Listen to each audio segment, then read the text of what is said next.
Yes, yes, yes, yes, yes, yes! That was a goal. Striker! Eat that! What? And another! Bing bang, stick it in. Thank you and good night. Twat! That was liquid football. Shit! Hello everybody, it's your old friends at Monday Madness and welcome to another exciting edition of the That Was Liquid Football podcast. Woo! Woo! Yes, we're all definitely in the room, lads. Trust us on that one. We're happy to say that we're joined by Neil and Bertbot, definitely this time around. I assure you we would have used a soundboard, but unfortunately it broke after overusing it last time. So we had to get the real deal in this week. How's the form, guys? Have you been enjoying the sprint to the end of the Premier League? Not really. I just kind of wanted to be fucking done. We've waited so long for football to happen, and then suddenly, no, I'm actually preferred not having it, to be honest with you. We've all moved on. I forgot how taxing it was on my blood pressure. And I want to go back to not caring. Yeah. Yeah, pretty much. I am kind of somewhat, in a way, weird sort of ish kind of way, looking forward to the FA Cup final. But past that, I just couldn't give a fucking toss. I really couldn't. I wonder, can our listeners tell which two of us are Arsenal fans? It's kind of hard to tell from the general mood of the call, but however. Anyway, lads, we better kick off the show proper, as we always do, with a warm-up, if you will, our transfer guff.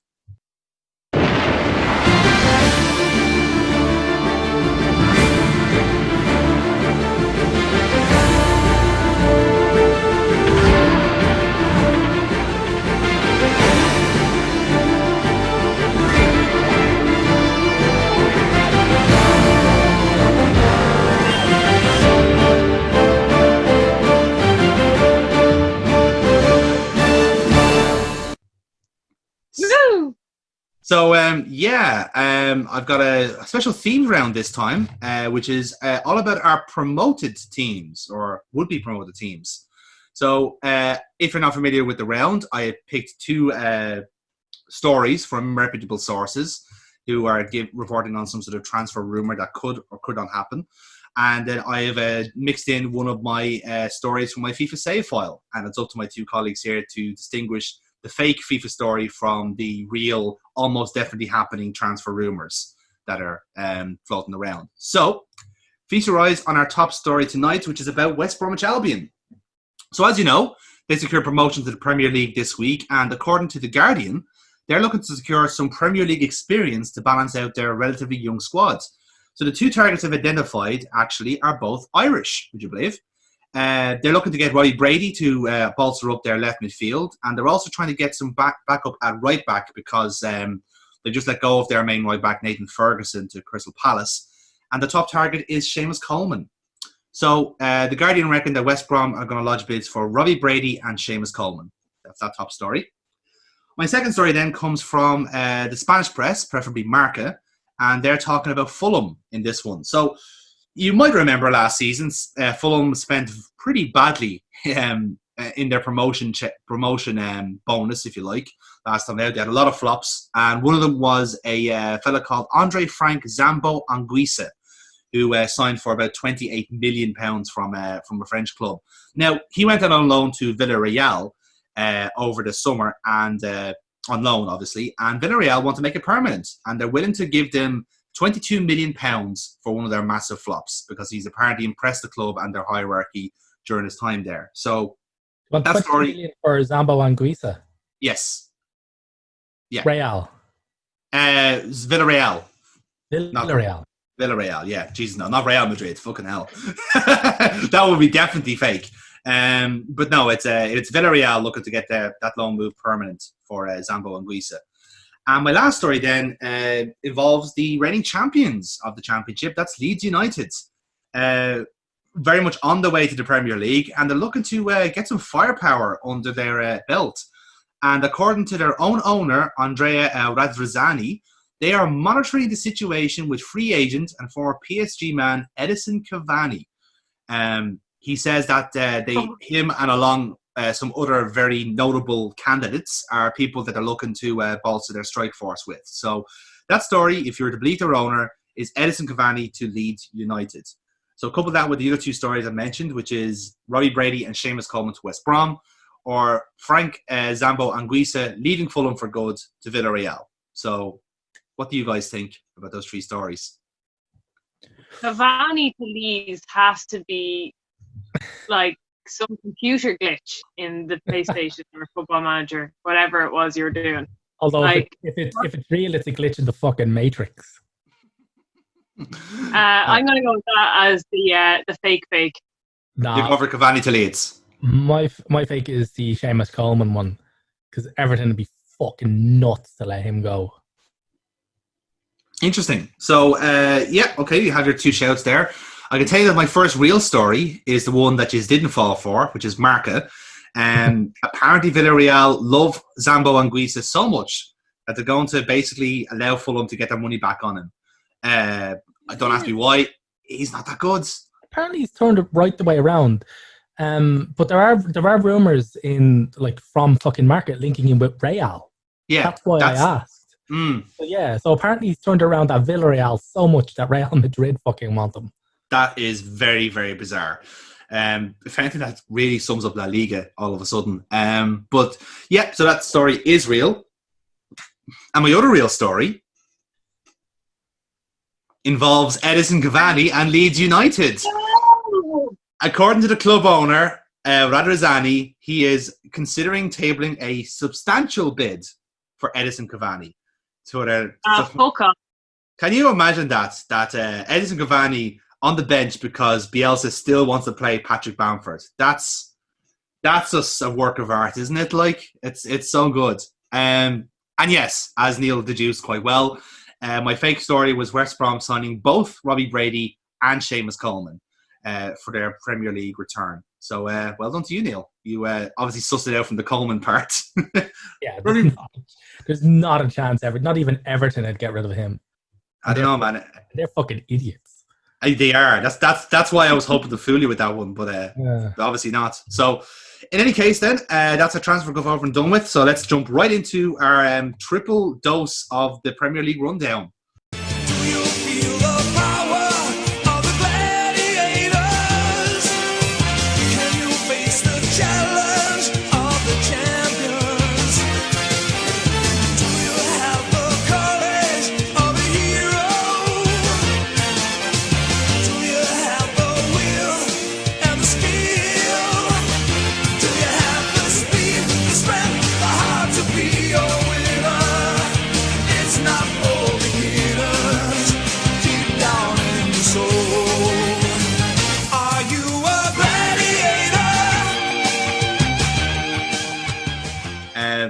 Hopefully we can get through this a little bit quicker than the 2-hour extravaganza we had last week, even with Burkbot soundboards.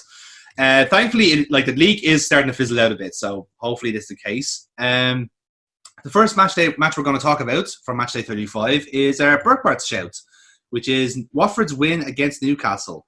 Now, Burkbot, considering that you don't know what Watford is, why did you pick this match? It was the first one that came up on your list. Great. Do you know what? I shouldn't have expected anything else. I did not watch this match. Shocked to hear that. We edit that first line out. Fuck this! I'm gonna get the soundboard back. This is a lot easier to manage. I basically what prompted me to kind of pick this one was the fact that we are playing Watford on the last day. Mm-hmm. So it prompted me to check whether Watford were the good ones or the bad ones. And they are the bad ones. Yeah, we've already seen the good ones. We beat them 2-0. Wolves are the good ones, yeah? Yes. Yeah. Every fucking week we have to double check this. Watford anyway, they are due to be relegated if they should lose to us at the weekend. Mm-hmm. So I was like, how did they get themselves into this position? But it's pretty much just they've been shite all season. And then I looked at this because this was one of the options, and during the match week you sent on, I said, let's have a look at this match. And they're like, Newcastle, what the fuck? They just handed them 2 penalties and just, that was it. I don't know who scored the first goal for Newcastle, but they gave stupid penalties because I watched the highlights and I skipped past the bits of Newcastle doing stuff. And then I went and watched the penalties because Troy Deeney, who apparently Arsenal fans are meant to hate, scored the 2 penalties. And they were both straight down the middle. First one, keeper probably could have done something about it. The second one went top of the net. Straight in the middle, though. But, yeah, that is my recap of that match. Fun fact, actually, one of my rejected stat attacks was how many penalties has Newcastle conceded this season? And the answer is 2. They went through the entire season practically without conceding a penalty until the Watford game. And they're fucking ridiculous. Yeah, I know. Is this just like... It's almost like, they had a bet on that they had to concede an amount of penalties, and they're like, fuck it, we'll just do it to Watford. Yeah. No, they're just there, like, the 2 defenders is going like, hey, mate, bet you $5 I can spoon Troy Deeney. You're not going to fucking spoon Troy Deeney. He's going to elbow drop you. Guarantee you, man. $5. $5 it is. Let's do it. Oh, fuck. Penalty box. Forgot about that part. Shit. Yeah. But that is my recap, that Troy Deeney scored 2 penalties that were gifted to him on a plate. To be honest with you, that is a lot more match analysis than I was expecting. So, well done, I guess. Yeah. Hopefully any Watford fans listening are as delighted with the amount of exposure we're getting. They don't exist. They actually don't. Well, there is one. There's Elton John. I mean, he's one Watford fan that everyone knows about. So, it's just him on the stadium by himself. He's part of the board, isn't he? He's like yeah, he bought them back in the day and sold them off to the pizza family. Well, to someone else and then to the pizza family. That's how it worked. He's still there though. Pizzo. We'll be talking about them later because they've had a busy all week. Got to the fucking shysters. So moving on then, we have West Ham 4, Norwich 0. This is the match that officially relegated Norwich, lads. And it was all thanks to that bitch, Mikel Antonio. Who scored all 4 fucking goals. All 4 goals. In about who knew? Minutes? About that, yeah. Like, who knew if you just sacked off Sebastian Haller and played your best striker, you win games? Isn't it crazy how football works sometimes? I know, it's almost as if people don't know what they're doing. But yeah, and also fucking Nick and 11, he also got man of the match. I mean, I bet he can. Do you know what? I guarantee you can't even throw a shoe over a stadium. Guarantee it. Never even done a war. Never even done a fucking war. All I did was drive a Lamborghini into some woman's house dressed as a snowman. That's not a war. But yes, obviously, this is the end of Norwich's Premier League adventure. Are we all shocked to hear that they weren't able to survive despite being... We've been saying they're fucked for months. In fairness, yeah. I honestly think they just went into the league for the parachute payments and then were like, right, lads, we'll see you in 2 years' time. They had like 11 injuries at one point. And I don't think a newly promoted team will ever survive having, even half that amount of injuries in a season. So... Yeah, no, they were doomed from the get-go. I think the other problem is as well that like a lot of their issues have been self-inflicted because like they could have signed some competition for Pookie and they never did. Like they practically went through the whole season with just 2 forwards, which is Pookie and Dermich. That was it. Like, they actually sold off the other one they had in January, so they literally have just had 2 strikers all season. And Adam Ida, of course, got promoted up to the first team again just by necessity more than anything else. As you said, like the defenders, the team was just really small. Like they're a very small group of players, and just they needed a bit more quality in the team. And especially when you look at them the defending, like geez, they're just all over the place. Like so, yeah, it's no wonder they got relegated. Hopefully, they learn from their lesson and try again a bit harder next season or the season after. Just don't do it for the money, lads. Next up then is Liverpool 1, Burnley 1. And moving on then to Sheffield 3, Chelsea 0, which is the game I'm going to talk about because I actually watched this one, lads.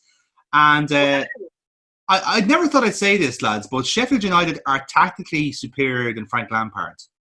Like that, like I don't think that comes as a shocker, really. But like any Chelsea fans who are kind of getting like ahead of themselves for next season about like signing Havertz and Ziyech and Werner. Oh, they're way ahead of you there, man. Here's the thing with that, right? It's all good and well having like the best attackers. I'm not getting me wrong; they have a really good strike force. Like when you have the choice of like Pulisic, Willian, not Batshuayi, geez, Abraham. They won't have Willian next season, will they? I doubt it. No, I think he's been replaced. But even then, like, so with Willian gone, you immediately have Ziyech straight in. So you have Pulisic and Ziyech, very similar players on both flanks. Havertz in the centre, Werner apparently playing off the wing as well. Who knows? But even then, like, you have a wealth of choices up front. But like, that's not the problem with Chelsea. The problem is that the defenders are practically scared of the ball half the time. They can't mark, they can't track back, and the goalkeeper is, quite frankly, not good enough for the Premier League. I will agree with you there. I just saw actually a Chelsea friend of mine, Chelsea supporting friend of mine, which I know sounds like an oxymoron, but they were basically saying that with the emergence of Emi Martinez at Arsenal, that they would take Martinez in a heartbeat if Arsenal were to sell. At a fraction of the price or whatever, you know, he'd be worth probably a fraction of the price of Kepa. But just absolutely, like, completely has kind of ruined any goodwill from the fans as well. Has just, like, you know, last season he had that fight with Sarri, yeah, and like refused to leave the pitch and things like that. That kind of soured, but people didn't really like Sarri, so it was kind of like, oh, I don't know whose side to pick there. But basically, they were just saying that his positioning is really bad, his communication is really bad, and it seems like he wants to be the big man and make all the big saves at any point, but then gets it horribly wrong.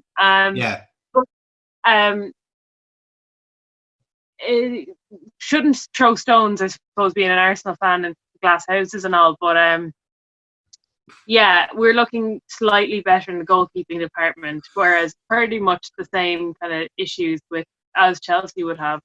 Defensively very poor, but at least we have that decent goalkeeper to back us up. Yeah, well, in fairness, you have a fairly valid reason to throw stones, because you've gone through a period of like maybe a couple of years where you had really bad goalkeepers. Like you would have had like Manone, Szczesny when he didn't really catch fire. Fabianski when he was over there was very poor as well. So like you would have gone through that period where like everything that you had was just shit goalkeeping, and like no matter how like competent your defense was, it was always undone by that. Chelsea's issue is that like they're both those issues are there, and like one isn't as good as the other in that sense. Like there's a match later on that like really kind of like proves that in a way. As Burkwatt's been lost to us. We she unfortunately couldn't. She's gone to the. Oh yeah, sorry. She seems to have been banished to the shadow realm there, but she's back. So yes, what's it like to have the shit internet now, Burkwat? Huh? Yes. Yeah. Oh, it's not nice, is it? Huh? Yeah. Yeah, this is audio form. You can't see that. Trifling bitches. She's also muted. That's great. This is all going very well. So anyway, as I was saying, like the Sheffield United like kept the game mostly like on the floor. Like they kept it like low, and McGoldrick just ran rings around Rudiger and Zuma. Like it wasn't even funny. Like the actual like the intelligence difference between McGoldrick and the centre backs was incredible, because like he was just like player of the year. To be fair, he's definitely underrated. Like that we can all kind of agree on that, because like the work he does do makes the rest of the team tick, and the fact that he's had to wait 35 games for his first league goals is unfair, considering I think 2 of them were disallowed by VAR. But like he's well worth those 2 goals in that sense, because everything else he does for the team is fantastic, and it really showed in this Chelsea game. Like he just made them look like fools. Like they were chasing shadows. He made shit out of them. Do you know what? Look, as we would say to the man upstairs, he put them under fucking pressure, and you know what? It worked. Yeah. Yeah, I think it's just getting to the point that like Rudiger and Zuma just aren't as good as people expect. Like, Yeah. as wasn't Zuma was bought by Mourinho? He was, and he was like Mourinho in boy. loan dilemmas for years. Exactly, but he was initially bought in because he was a good defender and he had legs, like he could run, he had a bit of pace. But it's like, yeah, what good is pace if you can't really think? And like, McGoldrick just fucking they just sold him, you know. Yeah. I think there was one goal in particular where, like, I think it was maybe the second goal or first McGoldrick goal, where it was just like a simple cross, like over the Chelsea backline. And honestly, like for two like fairly tall centre backs in Rudiger and Zuma, not one of them tries to head the ball. Like they're just standing and almost like afraid to clear it out. Like it's just bizarre. Like to have like players who don't match their like physical attributes. You know, it's weird. It doesn't make sense. Like and yeah, like just Sheffield, like by all accounts, they won like 4 or 5 now. They were all over Chelsea. Like they just could not compete with them. Like, and the thing about Chelsea is that like they could have played for another 90 minutes and they wouldn't have scored. Like it wasn't like they were completely toothless. So yeah, fair enough. Moving on then to Man City 5-0, Brighton. Fuck off! Like you're not fucking impressing anybody. Like he's lost. Like what are you doing? Like look, we can put 5 past Brighton. Well done, good for you, fucking cheating bastards. What Financial fair play dodging bastards. Yeah, absolutely. Fuck yous. They didn't even do a war either. FFP is dead, baby. FFP RIP. Absolutely. I mean, yeah, exactly. Like, not even that, but like, it's like, what's the point of even putting 5 past Man City, like Brighton? What are you trying to prove? You've lost the league. The Champions League is next month. Calm your fucking tits. Like, you're not going to win anything. Like, you should have like saved their strength for the FA Cup semi-final. Oh wait, how did that go? Isn't like De Bruyne desperate to beat Henry's fucking assist record? Yeah, he said that because Henry helps coach the Belgian team, and the last training camp they had, I think De Bruyne was on like 14 or something like that, and he turned around to Henry and he's like, "Oh, I'm coming for you." And Henry's like, "Good luck, man. You'll probably do it." I mean, so yeah. It seems like Sterling seems to be the kind of focus as well, because he like now the hat-trick in this and then 2 in the Watford game. It's like, okay, Rand, you're going to go for the golden boots. Could you leave it to someone who actually deserves it, maybe? Like Danny Ings or JB Vardy or Aubameyang? No, you're just going to... Yeah, okay, right. We have to hang on. You have to get prizes to Man City, lads. Well done. Good for you, lads. Like, when you consider the sheer wealth of midfield options and... Like, if you've got David Silva and De Bruyne behind you serving you ball, you should be getting that golden boot every fucking year. True. You know, you should have that super glue to your fucking mantelpiece. I mean, the fact that he's still not in the really in the running, I mean, nobody really expects him to win it. But he's against Norwich last game, so, you know. Yeah, already. They might absolutely fucking tonk Norwich like a fucking beast. But even then, like he shouldn't need like a last second flurry against a relegated team to win the Golden Boot. When you've got the sheer wealth behind him that he does, he should have already won it. You know? Yeah, that's fair. It's all relative, lads. But don't worry, like Man City will have all this fixed. They'll just like, you know, about 150 million for somebody and another 200 million, and then we'll sign the planet Mars.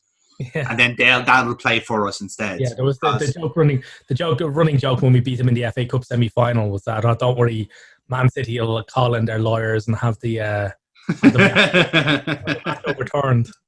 It can't buy you fucking cups apparently, but here we are.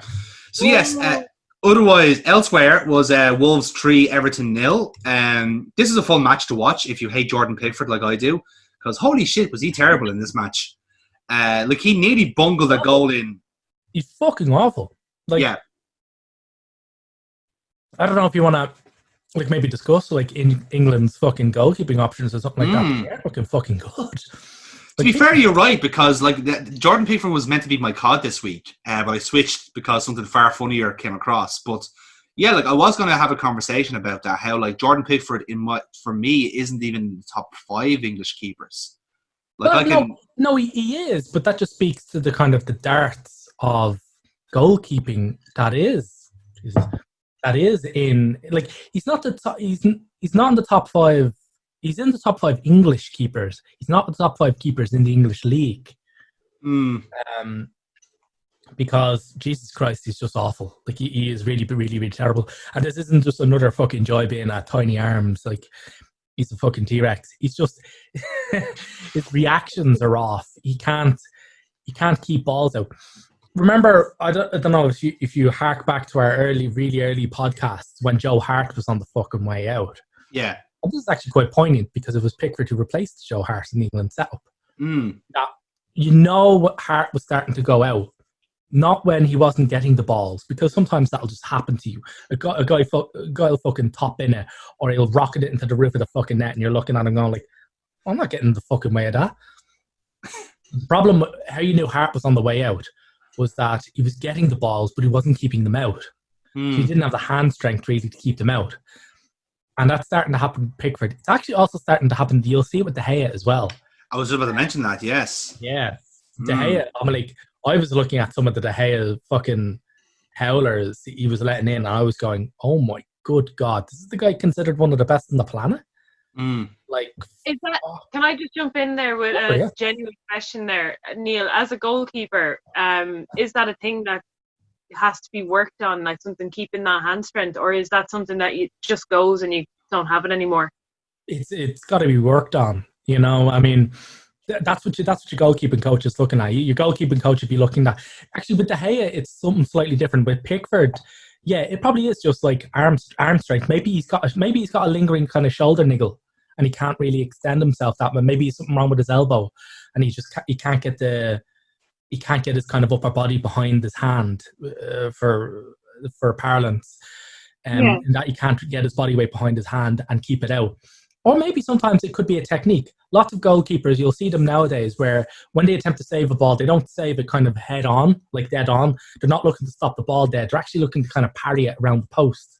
And sometimes when they try and do that, they'll undercompensate. Also, they'll overcompensate. So instead of parrying it, they're just hitting it into the net.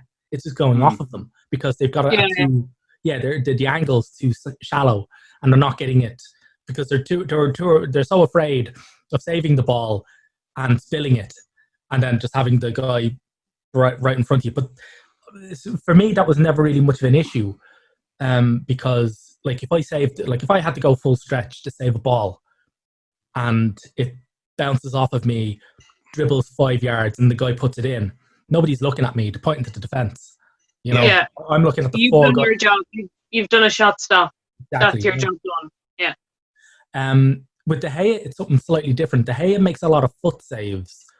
I think I used to refer to kind of reflexive saves, perhaps. Like five-a-side, 5 or 6-a-side saves. They're the type of saves I make when I'm playing with my mates in a 6 or 7-a-side game. But he seems to now stop using his feet now, and he's trying to get the things with his hands. If you look at the Bergwijn goal in the Spurs game, and I think it's the Bergwijn goal in the Spurs game, and the second goal in what match did they lose 3-1? United or Man United. They lost the match 3-1. Bruno Fernandes scored a penalty at the very end. It might have happened a couple of weeks ago. Can't remember it offhand, actually. But we'll fix that in post. But there was one match where the second goal was basically also fired at him, and you can see him kind of almost going, well, if he sticks his leg out, he stops it, but he doesn't. He goes to try and kind of get his hand to it, and he can't react quick enough. So it's weird. It's a real dearth of goalkeeping, and you need a good goalkeeper. That's where your goalkeeping coach needs to step in and go, right, we've got an issue here, and we need to fucking fix this because this guy's getting balls fired at him. Excuse me, he's getting balls fired at him, and they're not staying out, and that's a serious fucking issue. Sorry, that match was versus Chelsea. Oh, the 3-1 match. Yes. The FA Cup match, yeah. The FA Cup match. Sorry, it was the FA Cup match. Yes. where he was actually looking back. I genuinely believe he was at fault for all 3 goals, but the second one was a fucking howler. Yeah, not like him at all. And like I said, it kind of like it does resonate with Pickford because. Yeah, well, unfortunately, yeah, that's the thing. But it's the same argument does hold true for Pickford because like he just doesn't seem to have control when he's in goal anymore. The thing about goalkeeping is that like one bad kind of spell can really end your career quite badly. And I mentioned it before, but the person that he really needs to look to for an example for that is the person he replaced in the England setup, which is Joe Hart. Joe Hart had a really bad spell, lost his number 1 spot, didn't even get kept on as the second string keeper. Now, whether or not he refused to be the second string keeper or whether or not Southgate just turned around and went, I can't use you at all, pal. You're just not reliable. And now 2 years later, he doesn't even have a fucking club. 2 years after being the England number 1, he doesn't even have a fucking club. Now, I'm not on the Joe Hart bandwagon. I don't particularly think he's that good, but I do still think he's still a reliable-ish keeper. But he's definitely not bad enough not to have a fucking club. Well, like I said, we have teams coming into the league next season, so one of them might just offer them. He might get him one of them, but I don't really think so. He still doesn't have his distribution up this spot for any teams that want to really play ball with the goalkeeper. Yeah, because I was about to make this point about Pickford is that like it's really only a detriment to England now if he keeps like being number 1. Like the reason that he's in the number 1 is because really it was kind of explained that yes, maybe he's not like the most adequate in terms of goalkeeping, but it's his actual passing that like is really beneficial to the team. And they're like going like, okay, that's fair enough if he is making like if he's keep making like 8, 9 out of 10 saves, that's fair enough. Like that's a benefit then to the team. But when he's doing only conceding like if his save percentages go down that much, then what's the point of having a good pass in you if you're not able to keep the ball out? You know what I mean? Like you're the last line of defense. Like it does not make sense that like that's what you should be doing more as opposed to like can you ping a pass to your midfield perfectly? That seems to be, maybe I'm crazy here, but that should be the priority as a goalkeeper, not as a fucking. If he's that good with the ball, then play him outfield. You know what I mean? Like. Yeah. I think the priorities are mixed up there. Like when you do look at like the goalkeepers now in the Premier League, like Nick Pope, Dean Henderson, that's your top 2. And like really like Jordan Pickford for me is in the same class as like if anything he's actually underneath Ben Foster and Tom Heaton for me. I think they're much better keepers than he is. You know, like so Pickford's competing for 5th in that list for me. Yeah, I'd go with that. But in all fairness, like when it comes to keepers, Southgate doesn't really have much of a very good. He doesn't have a good lot to pick from. I mean, Pope's ahead of him, but like you're like you've got 5 runts of the litter there. No, it's true. Yeah. Like while we're talking about goalkeepers, can I jump in with a mad transfer that's happened in the women's league? Newly promoted Aston Villa have signed Lyon goalkeeper Lisa Weiss. Fuck off. Yeah. As in the Champions League winning goalkeeper going to Villa. Yeah. Lyon, the best women's team on the planet. The Globetrotters going to Birmingham. Fucking hell, that's something. Must be on some awesome money for that. It's a bit mad, but I was just because talking obviously about goalkeepers in the women's game. There's a bit of a merry-go-round of goalkeepers moving from different clubs, and there's about maybe 5 or 6 goalkeepers that have left their clubs and are now currently contractless. Whereas. And then there's loads of clubs without keepers, but it's like, who's going to get who? Yeah, and it's kind of like a shuffling a bit. Out of nowhere, Lisa Weiss gets released by Lyon and goes to Aston Villa. That's so yeah, no, just I thought I'd jump in on the goalkeeper talk. No, that's good. I didn't know that. That's odd. But at least, in fairness, good on Villa because that's a signal of intent that you're actually taking this shit seriously. So well done to them. Yeah. But we'll probably mention keepers along. It seems to be like a running theme for Everton and United throughout these games. But moving on then is a pretty massive win for Aston Villa, as we were just talking about them there, as they beat Crystal Palace 2-0. Granted, Palace are very much on the beach, but they still have to put them away all the same, and that's exactly what they did. So, but that was really kind of the start of the resurgence for Villa, because they haven't been that bad since the restart, but it's just that they just never really got goals and wins to reflect that. Like, okay, they had a few dodgy results. They just haven't scored any goals in one of the games. But that's been their issue. Their issue has been that they haven't converted what should be a good performance. Like, they do put themselves about and they do actually try. They're just lacking quality because everything goes through McGinn and Grealish, and they don't have the striker there that's good enough to put that away. They thought they had it with Wesley. No. They thought they had it with Samata. No. Now they're putting everything on their youngster Keenan Davis, and it's just not quite there. So they're forcing their wide players to come inside and score, which is working for now. But it's got them more or less out of trouble. Whether they can, it definitely has, and it looks like they're probably not going to go down. So lots of clubs that were looking to buy Grealish, they're kind of going, fuck. I reckon they were all really hoping they'd get him on the cheap. Yes, but no, it's not. It doesn't look like it's gonna fucking happen. Well, to be fair, Neil, there's only one goal in it. Like, they're both on joint points. It's just one goal, so it literally could be a case of them outscoring each other or out conceding each other. Depends on how Sunday goes, which would be fun. Considering you guys are involved in that kerfuffle. Speaking of Arsenal, Neil, it's time to talk about the North London derby. Cast your mind back to last week. Last time out, we were podcasting, and Neil was so optimistic going into the North London derby, and yet, alas, you guys lose 2-1.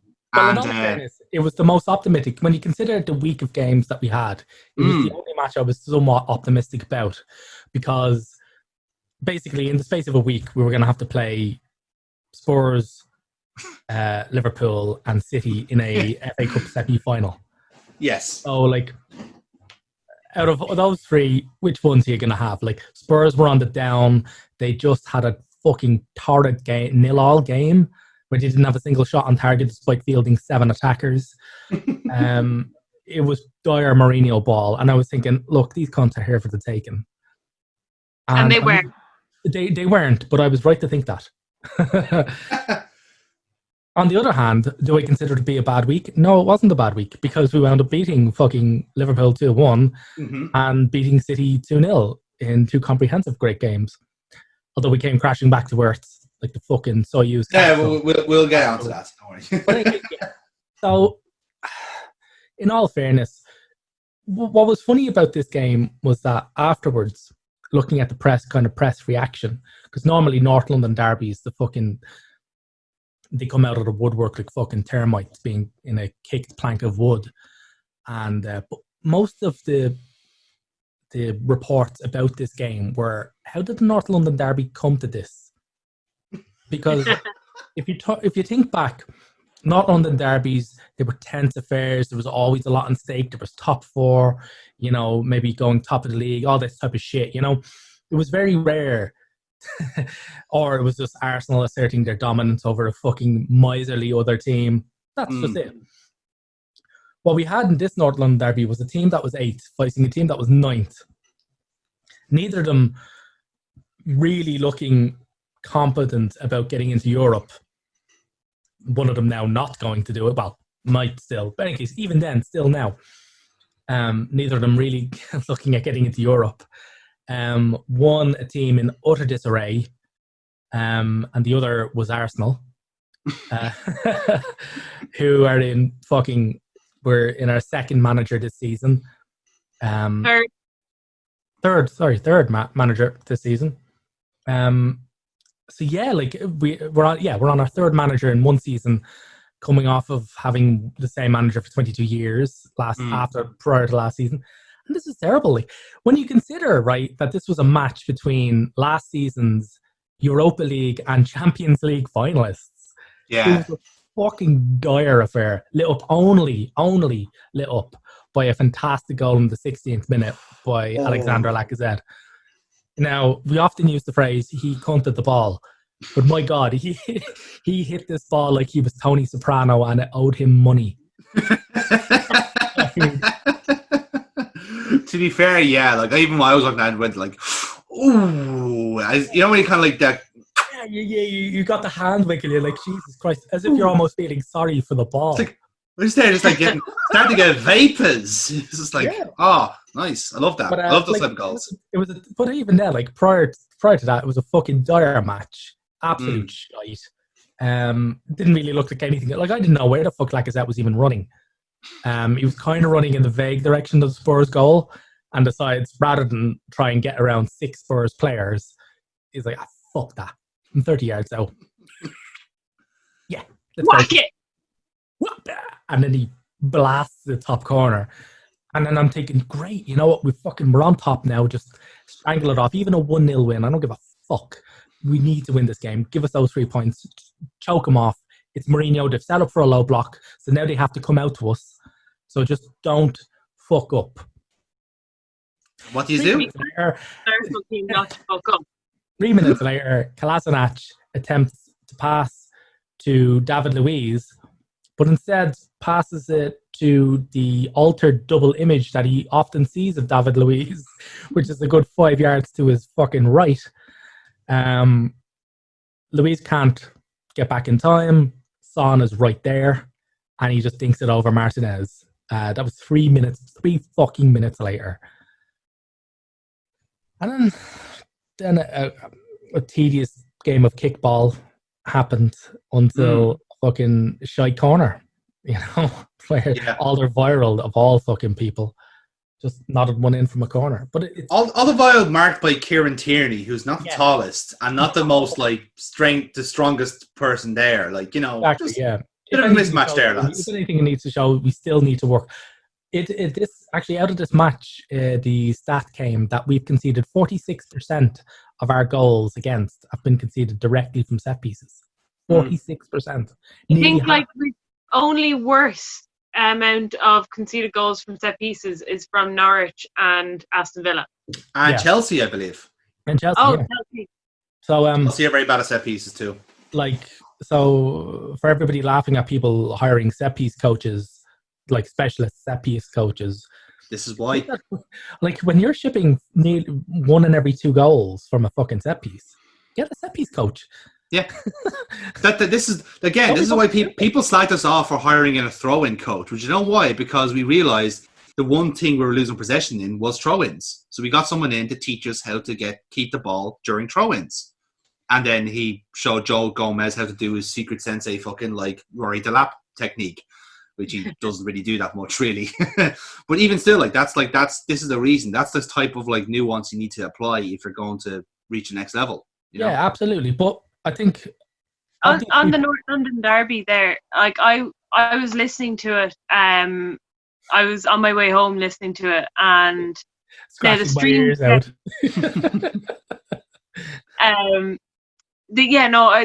From listening to the stream, it was like we had a lot of possession, and then in the final third we were fucking it up, which has just kind of been the tale of our like season, really. Like we can't get that final pass into the final third, and it was really frustrating that when I got back in time to watch the second half, we were 1-1, and the lack of urgency was really frustrating. Like we had the majority of possession, we had 1 or 2 shots or kind of chances, but nothing kind of clear cut that you could kind of get excited about. Yeah, but just like I don't think I've seen a North London derby where there's so little passion, and that goes for both teams as well. Like, neither team had anything. I'll kind of get onto this because I've got the Villa game to talk about. I'll kind of get onto this, but we've nothing in midfield, and I'll highlight that more because I think it was further highlighted in the Villa game than anything else. But it also came up with this one, is that like we just no creativity whatsoever. Yeah. In fact, if Lacazette hadn't whacked the ball in from 30 yards, I don't think we'd have scored at all. Yeah, this is it. Like the Lacazette goal, as gorgeous as it was like an individual, like holy shit, as opposed to like a team goal, if that makes sense. Like even from the whistle, you didn't really have a foothold. The way I kind of described it was that like kind of Spurs from the kickoff kind of took the centre of the ring. And like Arsenal didn't really try to occupy space. Not even that. Just first, just set up with a low block and just countered. And that's what I mean. That's what I mean. Like they just took the they just took that spot and then didn't really do anything with it, you know. And that's just it. Like, in all fairness, like they just banked on Arsenal making mistakes, and when you consider the players we have, you know, that's a bet that's going to pay off. Yeah, exactly. But one thing I will say, is that, like, from this game, Arsenal are going to improve. I don't see Spurs improving. It's curious because, like, at least with Arsenal, you can kind of see that there is progress being made, and you see it more in the Arsenal and Man City games where they do get that bit of solidity. Whenever, like, and granted, with the Liverpool game was in a way a bit of a freak accident because we gave like two goals away, but like we didn't really push his after that in that sense. So like obviously he did something right in that regard. With the Man City game, that's a real signal of intent. Like you've actually got something going here, when you're able to keep what is more or less like still one of the best teams in the league, in the world, at bay, and keep a clean sheet as well, which is even more impressive. With Spurs, like that team can only get worse by and large. Like Kane is having a bit of a resurgence now, but like that will only last a certain amount of time before his ankle snaps again. As I said, the team is just getting older and slower, and with Jose Mourinho, they're certainly not going to get any more fucking smarter. So yeah, like that team has a ceiling, unfortunately. I'm just one final note on that, just kind of I suppose agree with you there. As people who listen to podcasts will know, my in-laws are Spuds, and oh my god, yeah, I forgot to ask you about that. I was expecting, you know, one of those like, oh, hard luck messages, like, you know, see you in the top 4 next year or whatever. And I didn't get anything, and I was kind of like, I don't know, will I press this? Eventually. What I got a kind of a second-hand message, which was that the Spud supporter hates Jose Mourinho so much that he can't even like celebrate when we win, because he said that was one of the worst things he's ever watched, and he's been watching Spurs his entire life. So that is a lot of shit to be going through. But yeah, he couldn't even bring himself to brag about that, because he's like, that 2 shit teams paying to outshit each other, basically. Yeah, pretty much. That's all it was. Like it's probably quality-wise one of the worst derbies you'll see in a long time. Definitely one of the worst derbies in a long time I can remember.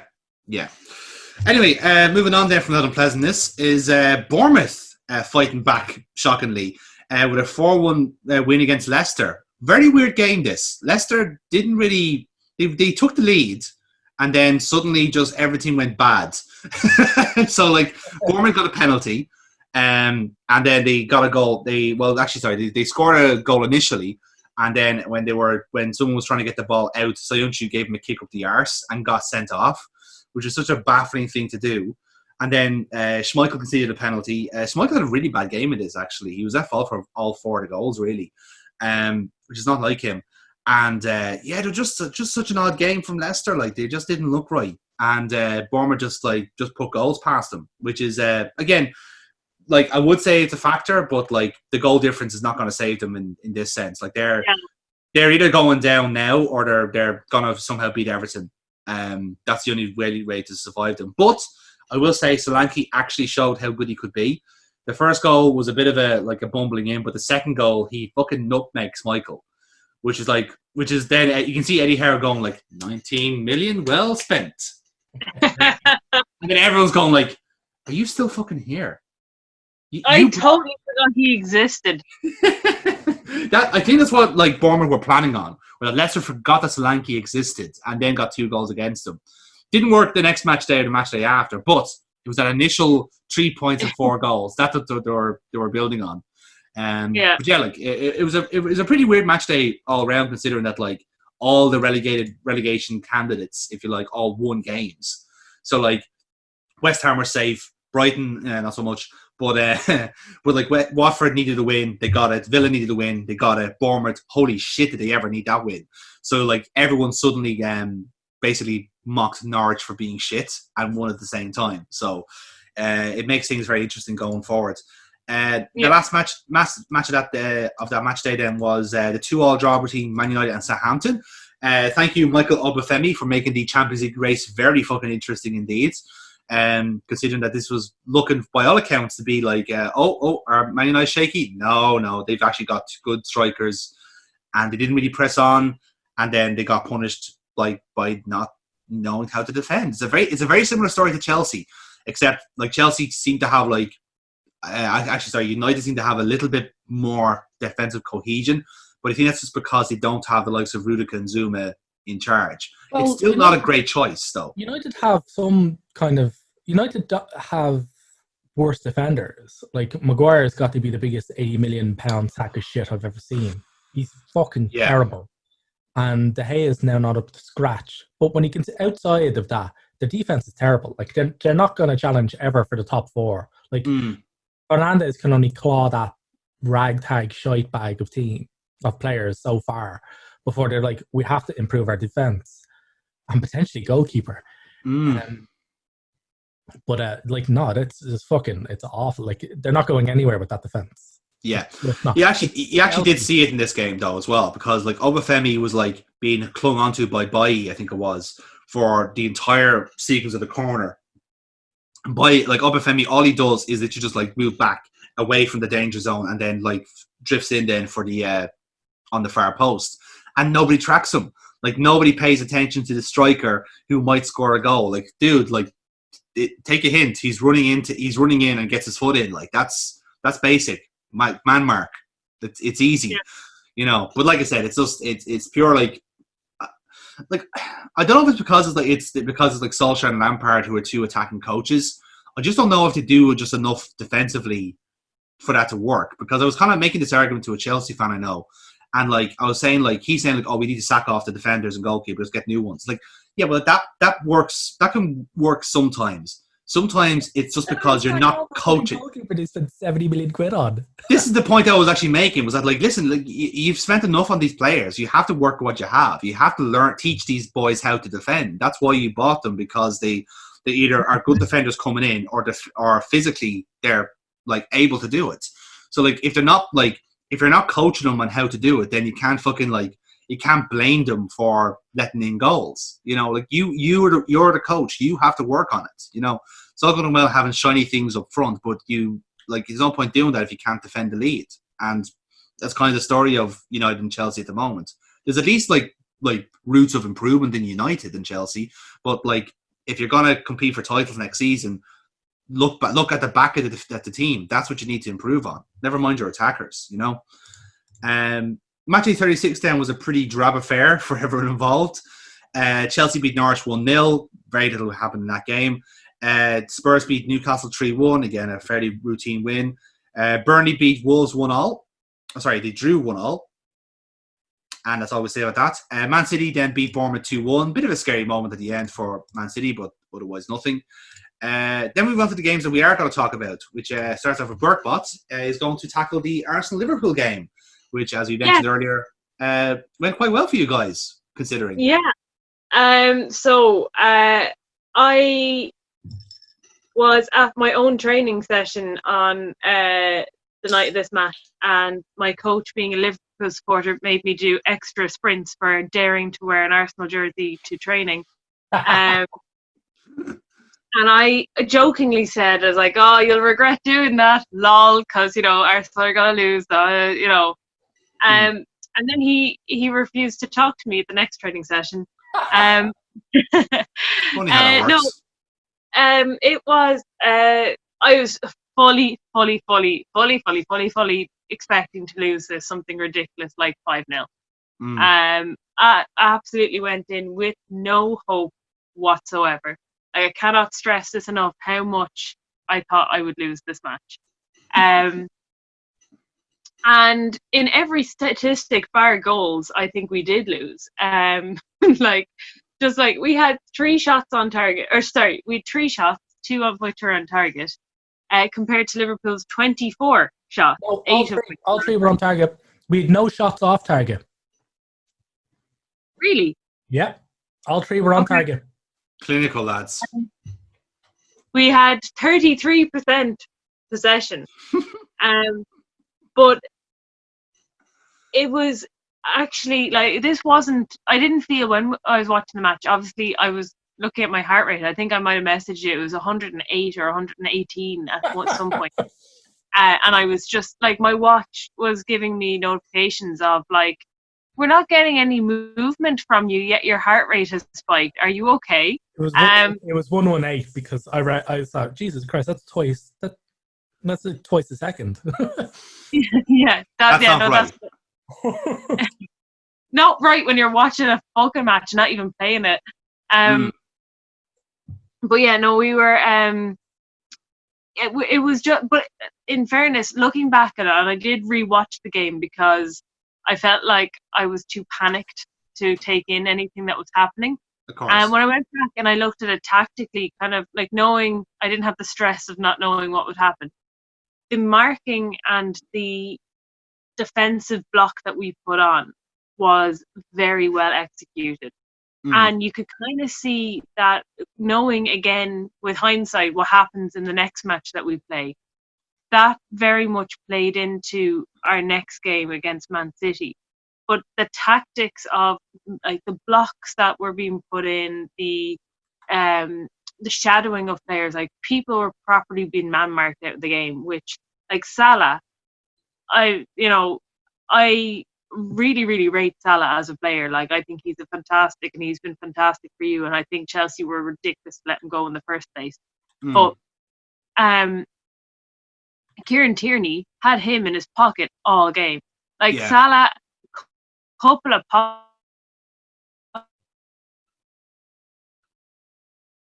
we just couldn't get over the fact that Kieran Tierney was kind of. Because I've kind of like, I know a lot of people really like him and have really rated him since he's come into the club. I've not been quick to jump on that bandwagon. I think he's a good character to have around, but I have my favourite Scotsman at Arsenal, and it's Emma Mitchell. Now she's gone. But there's a vacancy there, though, let's be fair. Yeah, like, but same position as well, actually, in fairness, right back. Yeah. But yeah, no, it was. You could tell that in the last few minutes, Liverpool were just kind of taking shots for fun, and they kind of lost the intensity to actually win. Because I think like there is that like classic clip now of Klopp's face after like it kind of uncharacteristic errors as well to give away the goals, like the Alisson mistake and the Virgil van Dijk mistake, were just they're the most Arsenal mistakes ever. That was the weird part. Like it's like we were doing an impression of you for the banter or something. It was so odd. Like the Van Dijk one wasn't even funny. Your best Mustafi, guys. Let's try it. And look, I think the building blocks are there for what Arteta had an idea to do for the following match day, which was against Man City. And I think this is very much, I think Arteta went out with, I don't care what the result is, this is the gameplay that we're going to do. And literally page for page of that playbook was played out again on the Saturday, as in the low block, everyone sitting deep and then catching on the break was our go-to for Man City, and it worked perfectly. Also quite a high press as well, like a good pressing as well was done. But also one thing I want to point out, goes back slightly to our previous conversation, is that in the Liverpool game, Emiliano Martinez made quite possibly the best save I've seen in the last 10 years. Yeah. From a deflected Robertson shot, was it? Possibly Trent, I think it was. Yeah, it was Trent at the end, yeah. Alexander-Arnold. Because Alexander-Arnold absolutely whips the ball, and then it deflects off, I don't know, somebody's arse. And bends totally the opposite direction. Martinez, it's full Superman dive stretch right across the goal. It's a fucking wonderful save. It is truly awesome. Like, it's like, here, get that shot. I think even the Arsenal photographer, the official Arsenal photographer, even tweeted it. I think kind of Adam was like, here's a shot, get it on your mantelpiece. Yeah, that's what you do. Like, it was a fucking unbelievable save. Yeah, like, it was a save of the season. And it really should be. I don't see how anybody's gotten better than that. You see, very good in the box, kind of a scrambled save in I think it was the first half, And it was basically just been not very scrappily cleared by us, and someone just got a toe to it. I think it might have been Mane, and it was a fantastic carry over the bar by him. And I thought that was a fantastic save because it was so close and it was hit with such power. And it was such a good reaction save, but then that comes out, at the end, right at the end, like super stuff. Yeah. Like my kind of main takeaway from this match and perhaps the Burnley match as well was that like we weren't really that bothered chasing games. Like with the Burnley game, we took like an early goal and we were kind of like happy to just coast along and take the occasional shots. Now the story of that match in particular was Nick Pope just being brilliant. Like he, I think, made like 9 or 10 saves that like prevented like Burnley going behind even more. And then like Jay Rodriguez scored a peach then like 20 minutes from time, and we just went like, fair enough. It's just like, whatever. Like we've took 20 shots already. We're not fucking chasing this anymore. And with the Arsenal game, well, it was a case. It was like we made 2 mistakes. We have all the possession. We can't get through. And I really don't want to fucking pull my hamstring like when the league's starting off in 2 months. So yeah, you fucking go, girl. You have that fucking win, like, you know. And like in fairness, like it's funny you should mention Salah because like I think him in particular has been really, really bad since the restart. I don't know. Maybe it's because I think he was out of form really since the start of the season anyway. And Salah can be, but like even though he still like puts in an incredible fucking like output of goals and assists, you can see when he's off colour, and you see it when like he's in a great position and he makes a tits of it. I think it was in this game or perhaps the Chelsea one where like he was practically on the penalty box. All he had to do was just like dink it straight. And like the ball's in the net, like he would have put those goals away in his first season, but instead he tries to like beat the keeper, which is so odd because like the keeper is like he's not tall as such, but like you know like that's the toughest option. Like you have there to choose from. You have 5 different angles, and he goes for a straight, which is just so baffling. Like his actual decision making was very unusual. It was almost like he was trying to score like a real like thunder bastard when he could just keep it simple. Yeah. Which is what he used to do. And I think it's because like Mane is more of a natural at making those like goals look great.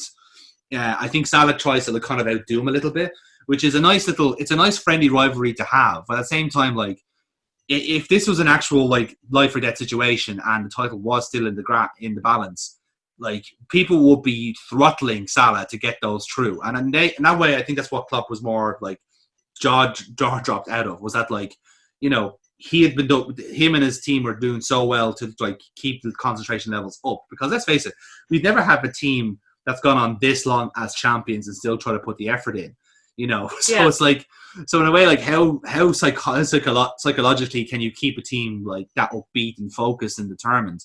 You can't really, like you're gonna see a drop off. That was I think Graham Souness was one of the ones kind of making that point that like like he'd been in a position where he was in a team that had won the league and had matches to play afterwards, and he was like, you can do all the training you want, but your brain is switched off. And this is it. That happens. But no, like I said, it was great shock to win, but it did set up very clear blueprints of what was going to happen in the next game. Yeah, and obviously that was all part of our plan. We all wanted to give you the motivational booster so we can stick it to those city bastards at the. Yeah, I think it's good, you know, like red team camaraderie. Exactly, it was a team building exercise. We got to learn about each other, you know, an alliance against Man City next season, hopefully. Moving on then to Neil's pick of this pretty turgid match day, has to be said. The Everton Aston Villa 1-1 draw. Neil, what about this match has piqued your interest? Well, the fact that it has absolutely no interest whatsoever. Fantastic. It's just pretty much shown how far Everton have fallen. Like, this was meant to be kind of Everton's sort of season of resurgence. And it just further demonstrated as to the question of why is Everton? I mean, the club has so much financial backing now. They have an unbelievable coach. Still cannot believe that Carlo Ancelotti is the Everton manager. Let's skip that part, yeah. Unfortunately, that's quite difficult to do that. And he must just be looking at this team and going, what the fuck did they expect me to do? They've literally given me dog shit.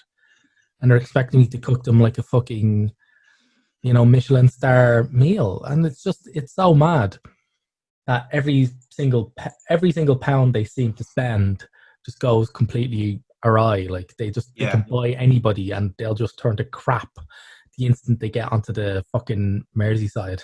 And they keep doing it as well. Like they're not stopping the spending. They want to fucking sign Insigne, James Rodriguez, all these players. Like lads, these lads are not going to go to the 12th place team in England. That's just not going to happen. Like Carlo Ancelotti, fair enough, is a big draw, but like the team has to be a draw in of itself. Like if you're there trying to like court all these players, they're going to look at Wolves. They're going to look at like fucking, I'll try even in Sheffield. Like those teams are interesting. Like those teams actually have something going for them. Everton doesn't. Oh, you have to absolutely. stay in your lane a bit. There, in particular, this match, like it was fucking goalless for 70 minutes. Like the two goals were scored in the 70th. Hang on, 72nd and 87th minute. Yeah, and Everton had to rely on Theo Walcott to bungle it in. Let's be fair. Yeah, to bundle it in 3 minutes from time. You just like with a team that spent like just as much money as they have. What is going on? Like, I mean, Goodison Park isn't a great place to play at any stage. I'm like Everton hate playing there, but it's fucking nuts, and they literally did nothing.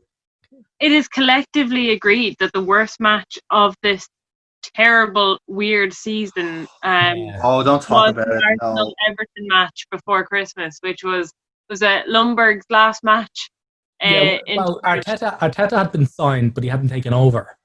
Yeah, it was the two caretakers with the last hurrah, their last the send-offs. Like it was Ljungberg and it was whatever prick fucking took over from the Everton job, probably Tony Hibbert or something. And it was just like this is what you have to offer. This is what you're giving us. Yeah, I can see what you got for fucking replaced, to be honest. But like, yeah, it's pretty crazy. I kind of like Everton in that, like, it's always good to watch a team do worse than you. So like their midfield is fucking atrocious. Like holy shit, there's just nothing there. There's nothing up front either. Richarlison, okay, then they unleash him every now and again, but like he's not going to carry a team. He's not that kind of player. He's a good player.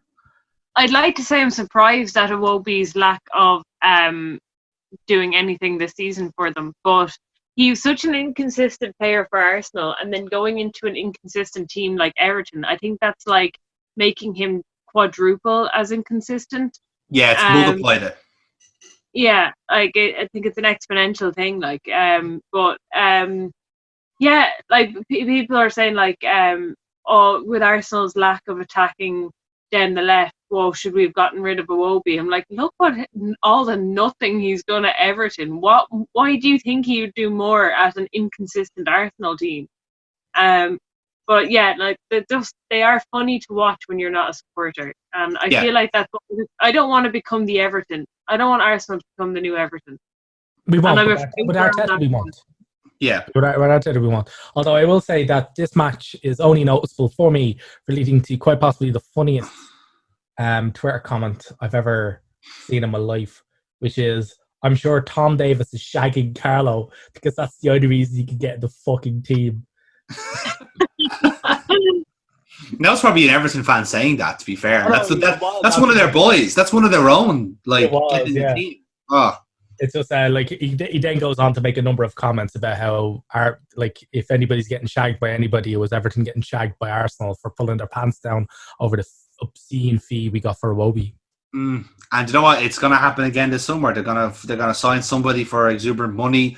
Think they're brilliant. Nothing happens, and the whole cycle repeats again. Like again, call now and say it's going to be Maitland-Niles.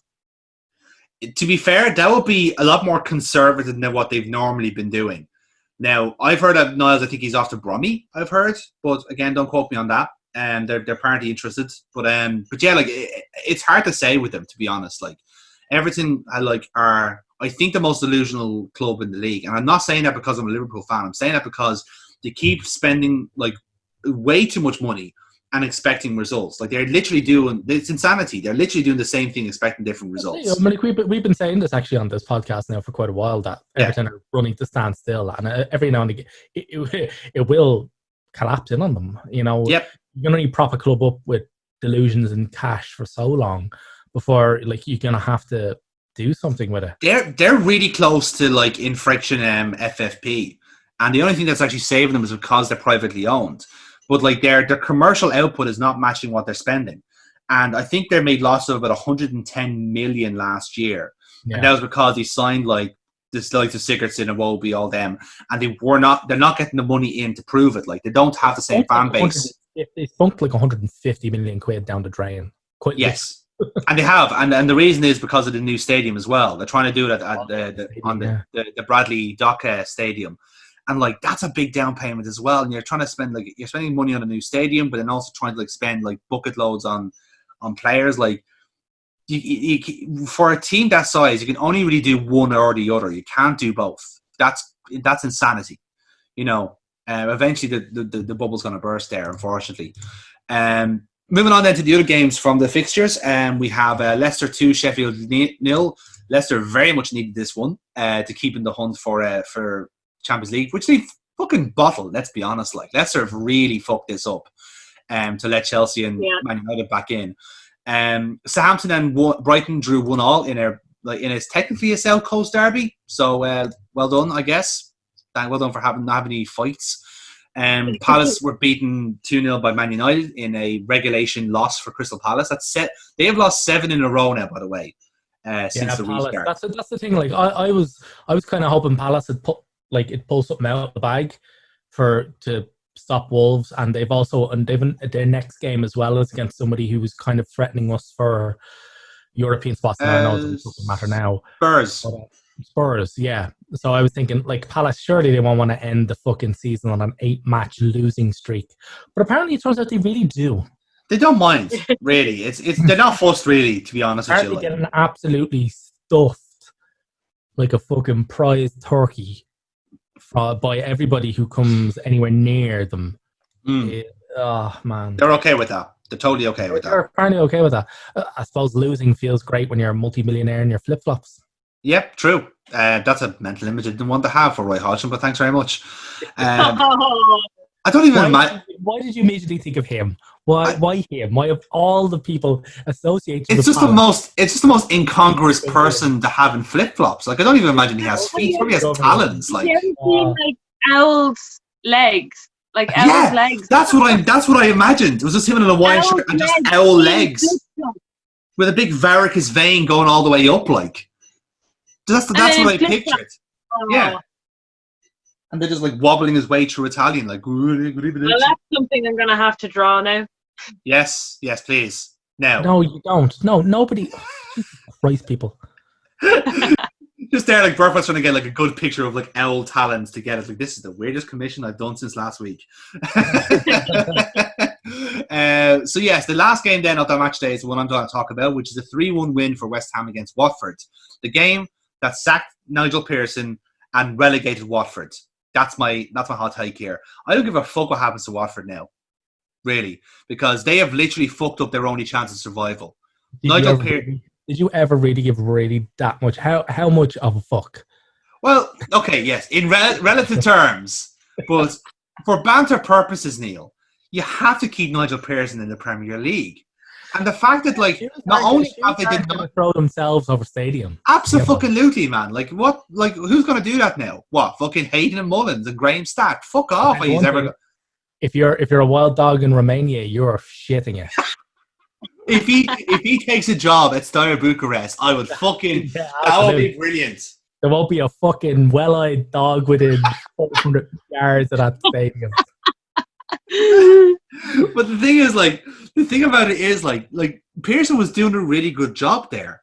Okay, granted, like the restart went pretty poorly at the start. That was your time. Like if you wanted to get rid of him, that was then. But really, the only reason they got rid of him was because he had a bust up with one of the members of the Pizzo family on the training ground. That's what happened. The Pizzo family said, "Why aren't you winning these matches?" And Nigel goes, because they're shit. It's like, they're not shit. I signed them. It's like, yes, that's the point. You keep signing shit and they expect me to do something with it. Is they're pointing at Troy Deeney going, what do you expect me to do? Look at him. And like, he's 80% chip fat. This man. You know, like that's what the problem is. Like that, like their major malfunction is expecting fucking like just magic to happen. Like, okay, the manager has eight games. If you don't win 20, if you don't get 25 points from that, and like beat everybody and like cure cancer in that time, you're sacked. It's like, lads, you're Watford. Stay in your fucking lane. Like, I hope they get relegated for this, because this is the dumbest thing a Premier League club has done since they signed Mario Balotelli. This is how stupid that is, and I'm speaking to that as a club who fucking did that. You know, like, what is the logic? How exactly does like an interim coach save a club in 2 match days? They've already got tonked by Man City, and they're going to get tonked by Arsenal. Weren't they? That's not. No, they are. No, I'm happy to say that they are going to get tonked by Arsenal because they literally had nothing going for them in the Man City game. They're not going to have anything to go for. Don't put the jinx on it, man. Even still, like, they're not going to outscore Aston Villa at least. Like they're down. They are fucking Villa down. Have a goal difference of -26. Yes, and Watford is -27 or something along those lines. They're a goal up practically. Fucking hell. You know what I mean? Like, but like I like, you know what? Just fuck them, because like this whole system of like sacking off managers willy nilly. Like, first of all, like, how much money are you like spending on severance alone? No wonder you can't reimburse the team, because all of that money is going to fucking them. And like how long did you expect that this like master plan to work? Were you just hoping to just stumble upon a magical like manager who stays there for 6 months and gets you like 8th place? Because you had that, and what happened? You fucking sacked him. So like, what do you expect? Like, fuck off, go away, witches, go back to the Championship. That's my fucking hot take from that match. I know I didn't actually say anything about the match, but like, I just wanted to tell Watford to fuck off. That was my analysis. Like, good luck, witches. Off to the fucking Shadow Realm, witches. I know I spoke about Watford, and I am due to speak about Watford in the next match day, but again, I actually did not put 2 and 2 together that Nigel Pearson was their manager. I thought he was the Wolves manager. Mm-hmm. And I was like, oh my God, they're doing so well. They're at the top of the table and they're sacking him. Oh no, these are the relegated ones. Oh wait, they're not actually relegated yet, but okay. But yeah, I liked the stories of Nigel Pearson, like Nidge. Yep. But I never actually paid attention to what club he was managing, which makes sense, which I probably did know, but it just went straight out of my brain again. It's blocked, yeah. It's a mental block. Yeah. But it is just such a bizarre decision, and it makes my, like, you know, involuntary blockage of that team all the more, you know, I feel better about it now. You do, you should, because quite frankly, like, they deserve that blockage. They deserve to be basically redacted like a fucking sex pest pro wrestler. Like, they're done. Like, they're never been in the ring again. Top Rope Troy is cancelled. Like, that's where we're going with that, and like, rightfully so, because like, what you've done is basically surrendered your Premier League status because like your manager had a disagreement with one of your fucking like princess owners. Like, sorry, like that again. It's your fault for having the club in the way it is. So yeah, good on yous. Moving on then to Matchday 37, which happened during the week. Started off with a 2-0 win for Burnley against Norwich. And continued on then to Bournemouth 0, Southampton 2, which was pretty much a death knell for Bournemouth, it has to be said. Like, it was pretty tough on them to lose to their South Coast rivals. So yeah, it's not looking good for them. And they have Everton in the final match day, which they could win, they could beat, but that's assuming like Villa and Watford don't do jobs in their opponents either. So it's still all to play for, but I'm not confident for Bournemouth. I don't see them surviving. Yeah, no, So you think it's going to be Bournemouth and Watford to go down on the last day then? Yeah, I think Villa's going to survive by the skin of their teeth, but I think they will. Okay. Yeah, they can give us Jack Grealish in return for those 3 fucking points to keep them up. We'll see. I mean, to be fair, like, do you want to talk about that, Neil? What? Do you want to talk about that match, Neil? We can if you want. No. Let's not and say we didn't. Spurs then beat Leicester 3-0 in a game where Harry Kane ran a bit and scored 2 goals, which really says a lot about the Leicester performance. It was bizarre. I was watching this match until I got sick of watching Spurs do good things. But not even that they were doing good things. It was that, like, Leicester were being so shit. And I got annoyed by it, and I walked out, and then you had message on to say that Spurs had scored. I'm glad I wasn't there to witness it. Yeah, that's fair. Because that's like Leicester were just really, really like slow, and that's been their kind of the moral of their story is that they've been really fucking like cantankerous. Like they just haven't put the shift in. It's like they expected the coast. Like said something about Soyuncu that he was slower than Harry Kane. Yeah, that says a lot actually. Yeah. I mean, how as a midfield can you not track Harry Kane? A fucking articulated lorry reversing. Like, I don't know. It's weird. And yet, like, it does, it like, based on form, like, it looks like Leicester could end up in the Europa League because they faced Man United on the final day and Chelsea faced Wolves. So that's still have to play for as well, like, because there is a possibility where that if Chelsea is in a losing position against Wolves, like Man United and Leicester could just contrive to draw and both of them get into the Champions League. So there could be a bit of chicanery there between Sharktooth and Ole. We'll see. There could be a bit of a... Are those matches taking place on the same time? So at the same time, yeah. Well, ideally, but like word travels, like it's an empty stadium. Brendan could just start shouting, "It's 2-0 Wolves!" Right, lads, park the bus. Beep, beep, beep. Ollie's at the wheel. Right, come on. Remember when we were in the Emirates Stadium, Neil, and we were telling the stadium about Spurs losing to Newcastle on the last day of the season? Those were the days. And we witnessed a Giroud hat-trick. Yeah, and Arteta's last game as a player. And last goal. Yeah. And Aston Villa did a thing. Or did they? No, they didn't do anything. They were there. They were just there. Yeah, they showed up. Yeah, that was all. The other games then from the match day was Sheffield 0, Everton 1. So was Brighton 0, Newcastle 0. And then Wolves 2, Palace 0. Again, it wasn't a very good match day, to be fair, but, you know, they all happened. That's all that matters. Moving on to the games that we are going to talk about. I think Burke has already discussed this match already, but the 4-0 beating of Man City. Ooh, look at you. You can beat Watford 4-0. Good for you. Away from home. How did Hayden Mullins' return to the big job work for you, Burkbot? Do you think he's manager material, or do you think Graham Stack's going to get it? Who? Great, that's good. That's all we need. Moving on then to Aston Villa 1, Arsenal 0. Neil, you got this one, apparently. Can we continue laughing at the fact that Burkbot doesn't have a clue what she was talking about? Can we just do that laugh at that for like 4 straight minutes and then just move on? No, Jesus. Basically, this defeat now confirms that we're going to finish in our worst league position for 25 years. Mm-hmm.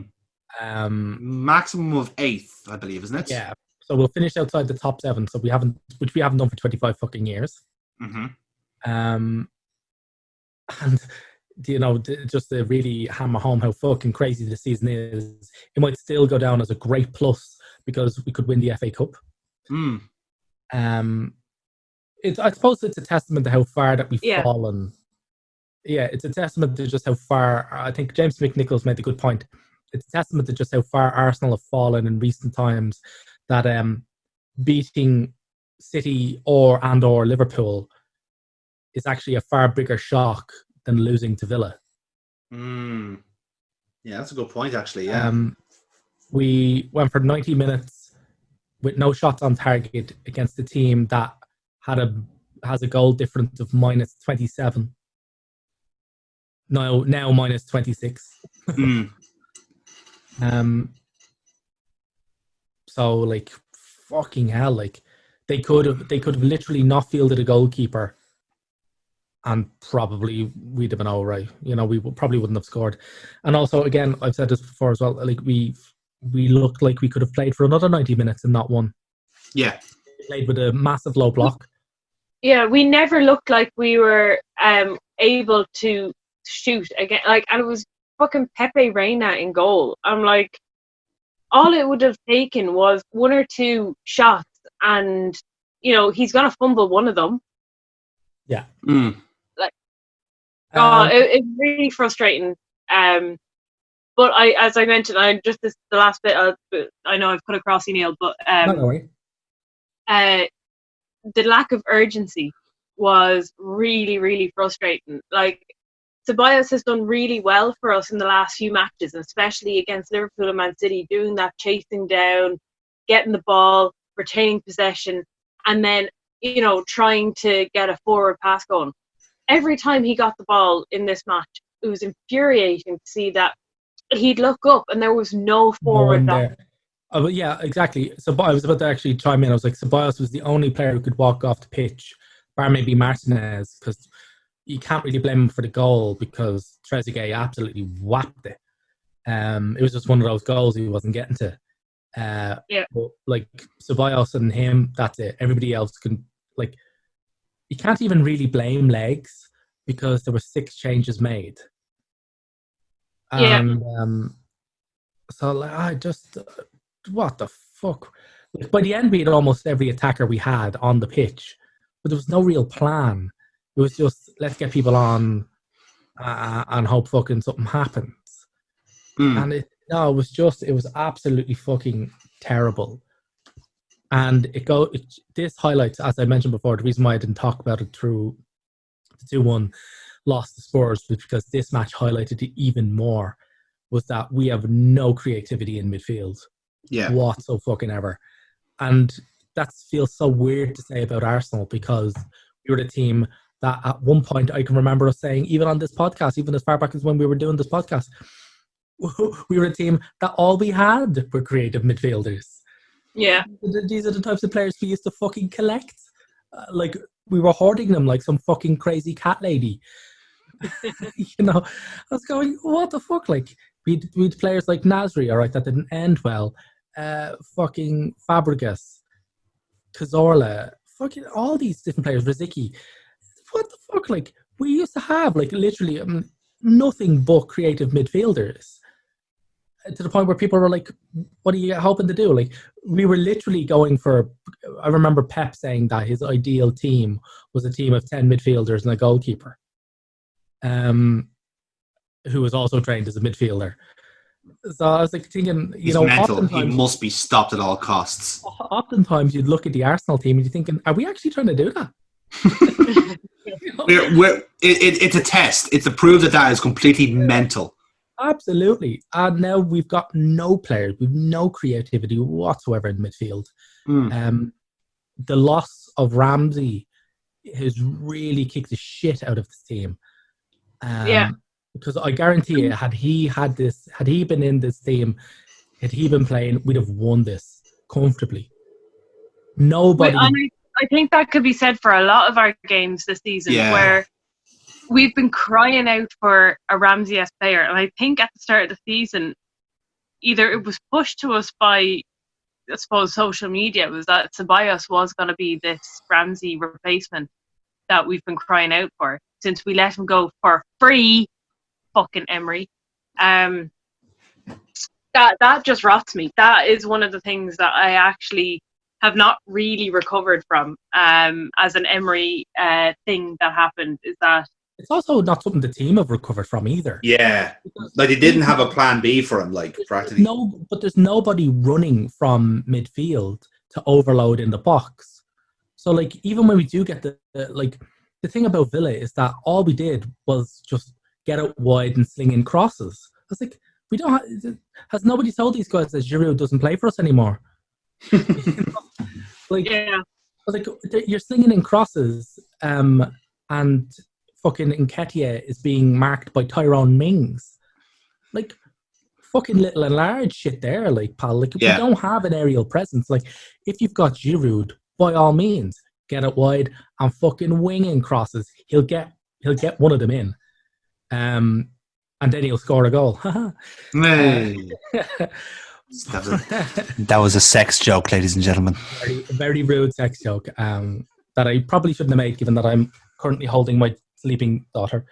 It's okay, she won't remember this. Only remember the love of Giroud. Always remember that. So, yeah, like, we were just... And then that really kind of galvanised. There was a point there that really galvanised Villa when they realised that we weren't going to do anything else. Yeah. And I think the same thing happened to Arsenal when we were playing City, and to a lesser extent Liverpool, when we realised that they weren't going to, like, it's like, hang on, this is their plan A and they've nothing else. They've no plan B. Fuck, lads. All we have to do is just keep clearing our lines and we've got this won. And as soon as they scored that goal, they literally, it was 11 into the box and we've nobody to pick that lock. And how you pick low blocks, how you pick that lock is you get your midfielders to run at them, to pick up the ball and run at them, and scatter the deer. You know, they force men to commit, and it's ridiculous. Like, we're now only a purely counter-attacking team. Yeah, and funnily enough, like, even though he's been out in the wild, excuse me. This is a match I really could have seen Guendouzi doing really well in, because when he played, he could have been good, but he's decided to piss everybody off and left himself out in the wilderness. But yeah, he would have been one of the few players to have turned with the ball and ran at the low block that Villa had set up and really scattered them. Also, when we were slinging balls in, he'd have been that kind of like late runner into the box to overload the defenders and really cause some panic. What Ramsey used to do. Ramsey was just he just had that natural timing. Is like, right, I run now, I'm going to cause the most amount of fucking havoc in that box. Do you know what makes me, what baffles me really is that, like, because like our transfer like saga so far has been like all Thiago for the last couple of weeks, it strikes me that you guys are not linked to him, because he seems like a really natural fit for you guys. Not really. Now that Kia Decorbian, whatever his fucking name is, client, then we're not going to be for them. Kia Jarabjian, we've not been linked with any kind of creative midfielders whatsoever, which is kind of really weird. I think more so we're focusing on fixing a kind of really leaky sort of defensive midfield before attempting anything. I mean, in all fairness, like, we could have a lot of internal solutions to our creative midfield. I mean, Smith Rowe could almost definitely be it. They fucking love him at Huddersfield. Yeah, I think Leeds want him next season as well. This is the thing. I'd really not let him out on loan. I'd really take a good fucking long look at him. Well, you're not going to get as much of a long look at him with the truncated preseason that we're going to give of the full month. Yeah. From the 1st of August to the 12th of September. But I'd have a look at him on pre-season before loaning him out again. I mean, Huddersfield fucking adore him. And not just because he scored the winning goal that sent them up. Or put them into the playoffs. Kept him up, yeah. So I think, who was the previous Huddersfield manager? Was it Chris Sutton? Well, it was David Wagner, and then it was Danny Cowley. They just sacked him. It was Danny Cowley who said, if you're a football fan, every time Emile Smith-Rowe gets subbed off, you should be really annoyed. That's what he said, basically. He's like, yeah. So they fucking love him. Try and, like, why not give him a shot? You know? Yep. Anything's possible. Like, he can't do worse than nothing. Yeah, true, exactly. And in a way, the pressure's off for you guys next season, because you either get European football or you don't. You know, like you could go into next season completely like with only Premier League games to worry about. No. Going into next season with only Premier League football is a fucking pressure cooker of pressure. Redundancy, yay! No, like I think, like you're saying, if you don't have the pressure of European football, trust me. With our wage bill, our outgoings, you'll need it. Like, don't having any of the extra money coming in for European football. No, that is pressure. Yeah, like, if we don't have European football, which is, quite likely going to be the case, we're just going to have to sell half our squad and rely on our youth and our academy, because now it could work out. We've got some fabulous academy players like Saka. I do think Joe Willock has a chance to. I think he has a high ceiling. Nelson could be one that I would be willing to sell. I don't think he's shown enough at the minute.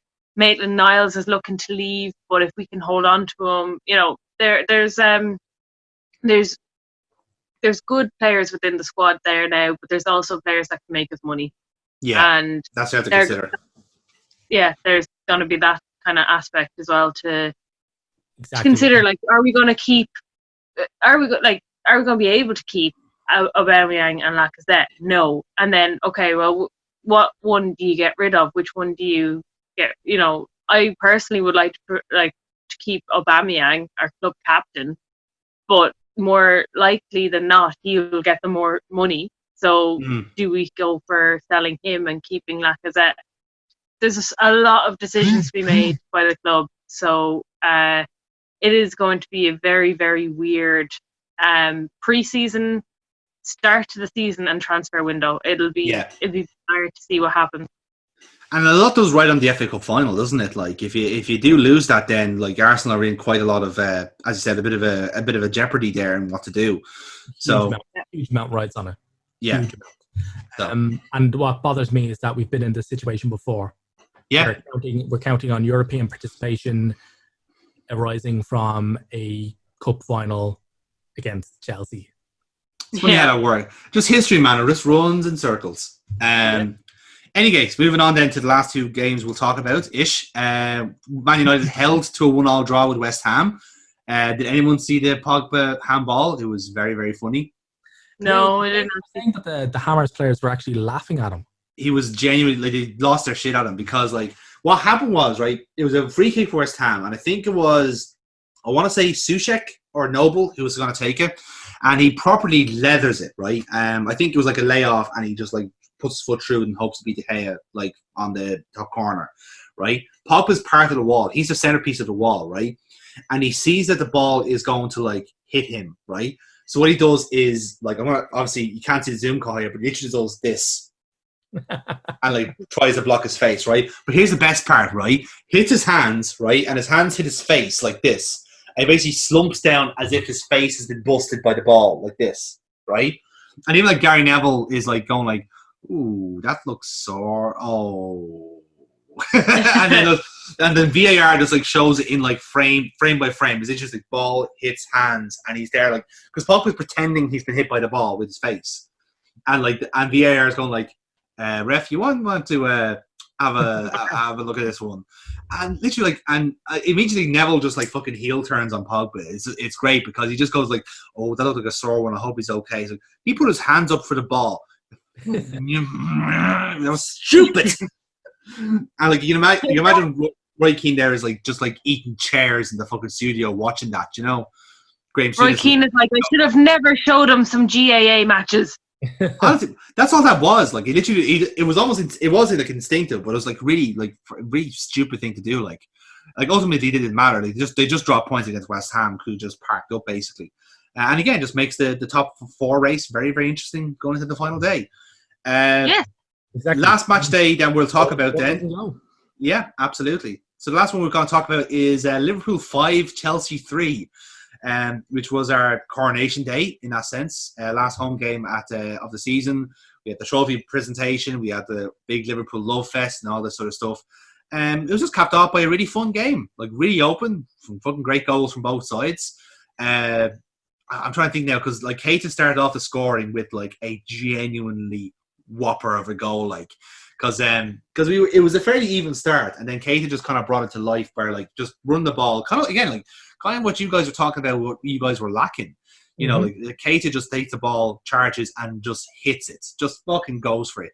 Very reminiscent of the Lacazette goal in the derby, where he just, like, goes, you know, I can beat the keeper from here. Yes, I can hit the keeper from here, and it was just a great goal, you know, and he beat Kepa as well. He's like a tall enough keeper, but hits him over the keeper, like, which is great. To be fair, a lot of the goals we scored were very good. Yeah. And like again, just the whole game was quite good. There was two very different Chelsea teams here. Like the Trent Alexander-Arnold goal free kick was absolutely sublime. I think it was made better by the fact that Frank Lampard was giving out fuck beforehand. And there's a great clip going around of like someone sitting with the Liverpool bench, and Lampard is going full Alan Partridge on the touchline, going like, "You're a mentalist." And like there's James Milner just going like, "This is fucking great shit." He's just there fucking applauding this, like he's loving it. Like, again, Milner was great crack on the day because he was filmed during the trophy presentation calling Man United absolute wankers. Which is not like Milner to say. No, he called them absolute fucking wankers. Fucking wankers, yeah, of course, yeah. It's a very, very boring thing to say from him. But yeah, like the game was just great. It was played at a really nice pace. There was two very different Chelsea teams here. There was a team with Pulisic and a team without Pulisic. We got the without first and put like 4 past them, and then he came on and like really, really bothered us. I think the goal he scored himself was because Gomez and Van Dijk collided with each other, which was real fucking Keystone Cop shit. Like we'd never done that before, and well, not when Lovren was on the pitch anyway. And it was just like, again, it made for a really fun match. And then the goal that kind of finished off the game then was a great counter attack where basically Robertson basically broke from like his penalty box and charged up the field. Like he was a full fucking 70-yard sprint, which I don't know how he's able to do considering that was like 80 minutes, second last match day after playing like 3 or 4 games in 2 weeks. Like the stamina was incredible. The best thing about it was that Ox scored a goal, but it was actually Curtis Jones who dummied it because he was in position. He was on the penalty box. And like you think like, okay, he's just going to put his foot through it. No, he actually leaves it for Ox. Better angle, bottoms, buries it into the top corner. And it was just a really fun game. And just then we had the trophy presentation. And I think at that point did it actually sink in that we were champions, like actually seeing them hold the trophy. And I have to say, they actually did a really good job with the presentation, considering no fans and all that. So they made a temporary stand in the Cop. They had a big laser show, and Kenny was handing out the medals and all that. Garbed up, obviously, because he was, with the coronavirus a couple of weeks ago. So, kind of had to be. But no, it was a good night. Like it was just a nice, enjoyable game, and the afters from them was great. Like Klopp was already hammered from like I think the end of the final whistle, if not beforehand. I don't even know if he was drunk, to be honest. I think he was just that happy. And they were all drunk. He was definitely drunk. And like I said, they really did like really enjoy themselves because like you could see like because they had to wait so long for it as well. Not obviously with the 30 years thing, but like having won it like practically 3 or 4 weeks beforehand, and now finally getting their hands on it, just like it meant a lot to them. So yeah, it kind of sunk in like Wednesday night that we actually were champions with a Premier League trophy that has our colour ribbons on it, and we have the gold plates on our jerseys now, and like life is good, hopefully we can keep that up next season. Good God, I really hope we can keep it up next season. We'll see. I don't really see. Yeah, I think we'll get onto it in our predictions pod maybe next week. But like, yeah, I think you're good for challengers. I think so. It's like if we're not retaining, we'll be close to it. Like, over the team that you played, I mean, Chelsea are already spent huge amounts of cash. Like, I think the official term is flipping great wadgers of cash. I do believe that is the correct term. Yes. Yeah. So they're buying in everybody, and they're looking to win everything next season. Good luck with that. Yeah, good luck with that. City haven't really been linked with anybody, but they only managed to bribe their way out. Oh, sorry, they only managed to fucking eat their way out of FFP sanctions only in the last month or so. So yeah, nobody was. I mean, hell, they were linked more with players leaving than players coming in. So now that that's all settled, they're just going to go on the fucking money offensive. Yep, absolutely. And boy, am I glad to see that they are going to keep spending money. Anyway, because obviously they can't do it properly, but however. So moving on then. So that's our end of our rundown, and it means then we have to check in with our regulars. First off, it's VAR Wars.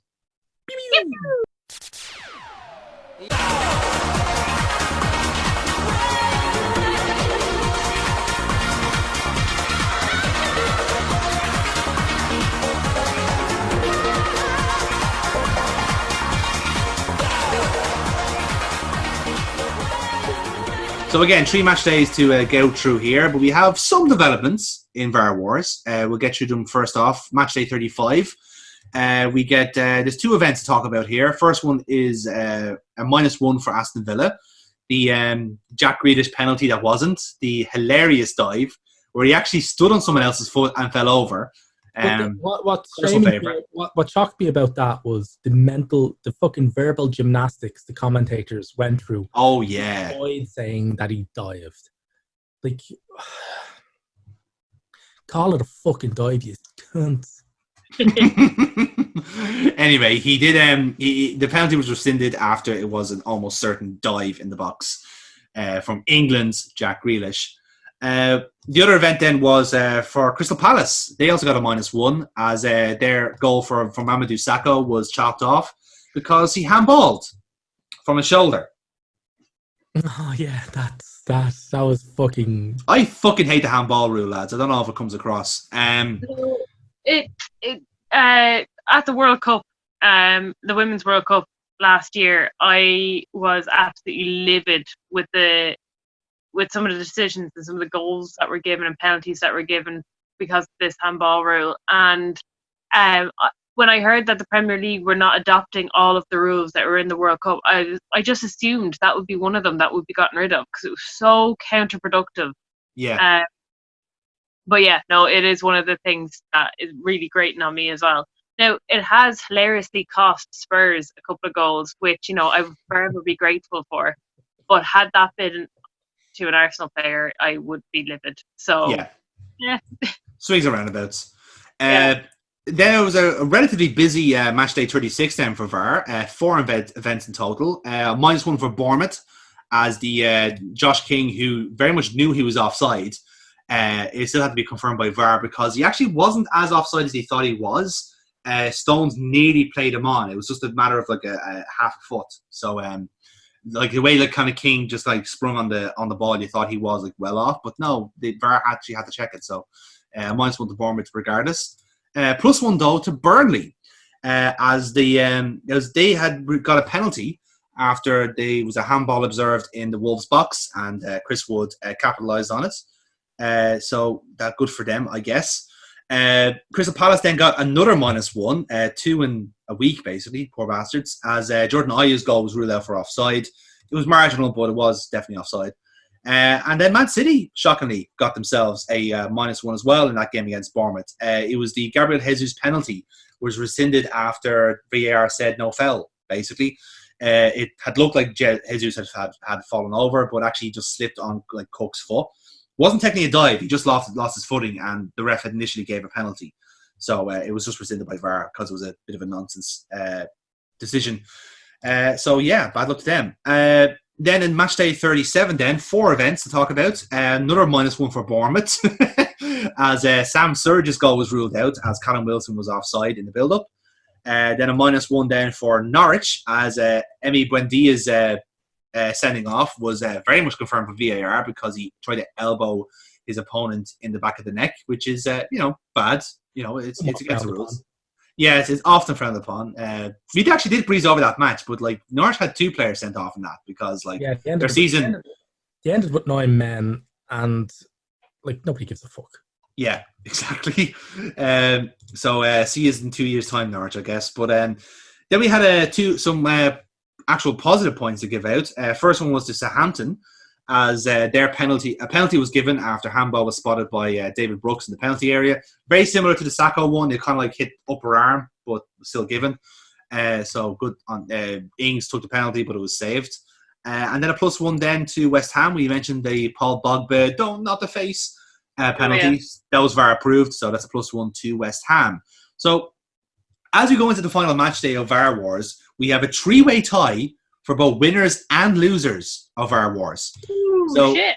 the potential losers of our wars is Liverpool at -4, Sheffield United on -4, and Bournemouth on -4. So I'm going to jump in and say Sheffield are the most hard done by out of those clubs. Yeah, we're gonna have to make a judgment call if we do have a tiebreaker, and I'd be pushing on Sheffield here because they were dicked over big time, especially at the start of the season. So I'd be agreeable on that one. We actually have 3 contenders to win VAR Wars, which was Man United on 3, Newcastle still on 3, but now gate crashing the party is Burnley. They're now on 3 points as well. So again, we'll have to decide on who we think has benefited the most from VAR. In our end of season wrap up. I'm sure that'll cause nothing but consternations in our non-existent comment section. Moving on then to some developments, lads, with the P45 crew.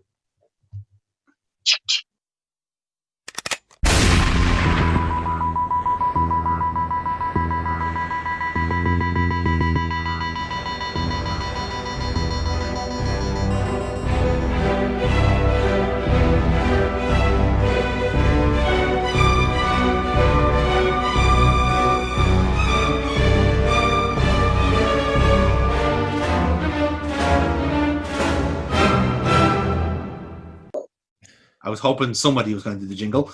But yes, shockingly, we are still getting sackings at this late point in the season. We mentioned one of them already, which was Nigel Pearson getting sacked from Watford for having an opinion. 2 games before the end of the season, he was replaced by Hayden Mullins, who has been there. And obviously the last game in charge was 3-1 loss to West Ham. So West Ham get the first kill of the season. Well done, lads, I guess. What a hammer blow that was. Oh, that's good. Now Went there. Here's a hammer blow for you, though. This sacking from the Championship. Huddersfield Town sacked Danny Cowley after they won 2-1 against West Bromwich Albion. They sacked him after that. West Brom are like they were second. Coming back up. Yeah, they were second in the league, and they still sacked him for relegation. Yeah, they still sacked him after that. And the Huddersfield, it's weird. What's actually weirder though is because the Huddersfield fans themselves are really like flipped off about this because they replaced him with a chap called Carlos Corberan, who was the Leeds United under-23 coach. So they've literally sniped a coach from their nearest rivals. Oh, damn. Yes, indeed. Look forward to your life in League One next season, Huddersfield Town. So, obviously that doesn't change things. West Brom will get the kill for that, as is West Ham. But still are 5 contenders for the P45 crew. Bristol City, Southampton, Tranmere Rovers, Salford City and Swansea. So we'll see how that goes for them.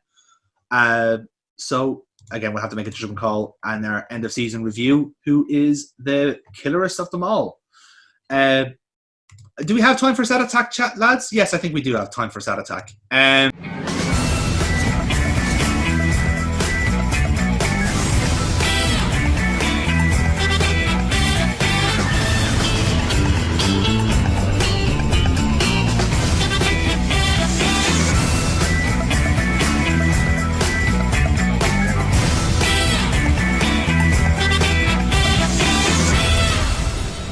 So normally, I actually do have 5 this time. So let's see if you guys can get this. My first question. I think I can't. To be fair, you weren't in the room for the last one. You did pretty well. So, you know. You can come out. You can stay out of the room for this one if you like, because you seem to have good form when you're not here. So, you know, that's something at least. Question number 1. How many Portuguese players have scored a Premier League goal for Wolves? Oh. Yeah, lads, starting off strong. Is Troy Deeney Portuguese? No. Wrong team. This is the good team we're talking about. The one that's owned by, like, by Jorge Mendes. Alright, I'm gonna go 5. 4. 4. You have to go a bit higher, lads. The answer was 7. Jesus. Whoa. 7, yeah. So not necessarily in order, but it was Diego Jota, Jean Moutinho, Ruben Neves, Pedro Neto. This week was Oliver Podence. And previously... Fucking Portuguese. Yeah, well, yeah, I thought it was Greek, but he came from Greece. So that's what got confused people. Least Portuguese name ever. I know, it's weird, isn't it? The other two then were Helder Costa, who's now joined Leeds. He was on loan there. And Ivan Cavallero, who's on loan at Fulham. So those are the 7. So goalless so far, lads. Question number 2. 2 players have scored 8 goals since the Premier League return, more than anyone else. Can you name them? 2 players. 2 players have scored 8 goals in the Premier League. Yeah, since the restart. Ings and Sterling. Okay, you gonna lock that in? Sure. I'll go with Sterling and Mikel Antonio from the Hammers guy. Yeah. Neil is correct on both of them. Sterling and Aguero. Sorry, Aguero. Where am I going with that? Antonio were the 2 players. So Neil gets the full point. Burple gets half a point there. So okay, at least I have half. Yeah, we'll give you half one.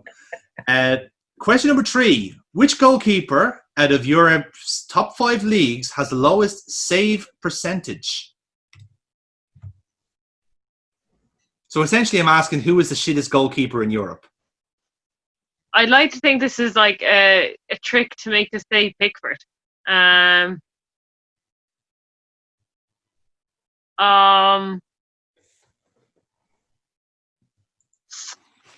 Ooh, is this since restart or from the whole season? Whole season. De Gea? You're going for De Gea. Interesting. What about yourself, Neil? I would have gone with De Gea as well. I'm not going. I was going to say I was going to go with the opposite. I was going to go at Kepa Arrizabalaga. So which one are you going to stick with? I'll stick with De Gea. Well, one of you is right. It's a Spanish goalkeeper, and it's Kepa. Yeah. Kepa is the worst goalkeeper in Europe with a save percentage of 53.5%. He costs more than that in millions of pounds. I know. There's something really bad about that, isn't it? Like, he literally only saves half the shots. Oh, that's terrible. Fuck me. Oh, I actually think I have a better record than that. Still, yeah, in fairness, like. I know I do. Okay, so Neil, you're on 2. Burpot's on 0.5. Here's a question for you from the Championship. Who ended the season as relegated Hull City's top goal scorer? OG. Own goals. Yeah. Shit. I don't expect you to know. If you know this, well done. If not, I just found this as a hilarious stat to prove how shit Hull City were this season. Like, I don't know any Hull City people. I don't know any Hull City fans either. Well, if it helps, this player is no longer at Hull City. Like, this does not help me. I'm going to go own goal because that's the only person I could think could possibly score for them. Own goal is a solid player, though, in fairness. Fuck, I'm not. I'll go with that as well because I own goals. Okay, the answer is actually West Ham's winger Jared Bowen. Right? What? He signed. Now get this right. He signed for West Ham in January for 16, 18, whatever million pounds. Right? At the time, he had scored 16 goals for Hull in the Championship, and he's still their top goal scorer by a margin of 10 goals. Oh fucking hell! That's how bad Hull City have been. I don't think even own goals is on the top 5. That's how shit they've been. Wow. So, yeah, that's a bad one. Let's see if you can get this one. This player has played 12 cup games at Wembley and has never lost a game, winning 7 trophies in the process. Sexy Ollie. Sexy Ollie. It's Sexy Ollie. It's Sexy Ollie. Neil, do you want to agree with that? Or do you disagree? He's played 12 and he's never lost? He's played 12 cup games at Wembley and has never lost one. Yeah, it's Giroud. Like he's also like a fantastic scoring marker. Like he's the second highest scorer in the competition's history as well. And you're both correct. Yes, Giroud is like, I suppose, like statistically the best cup player at Wembley, if you want to put it that way. Can I get a bonus point for saying it first? Not. No. Yeah, no. But saying it before you finish asking the question. No. No. For with Olivier Giroud, she always finishes early.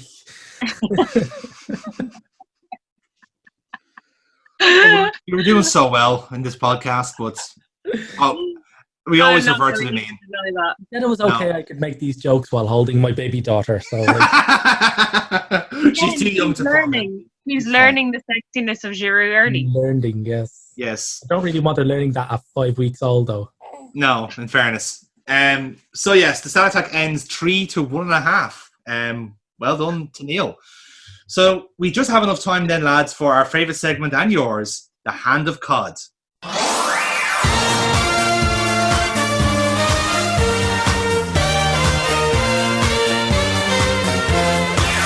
This fella Ronaldo is a cod. I don't care if he scores.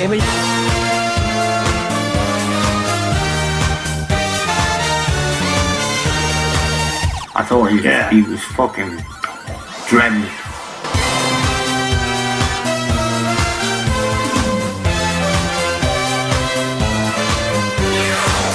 Rod Liddell, he's the guy who ran away and left his wife for a young one.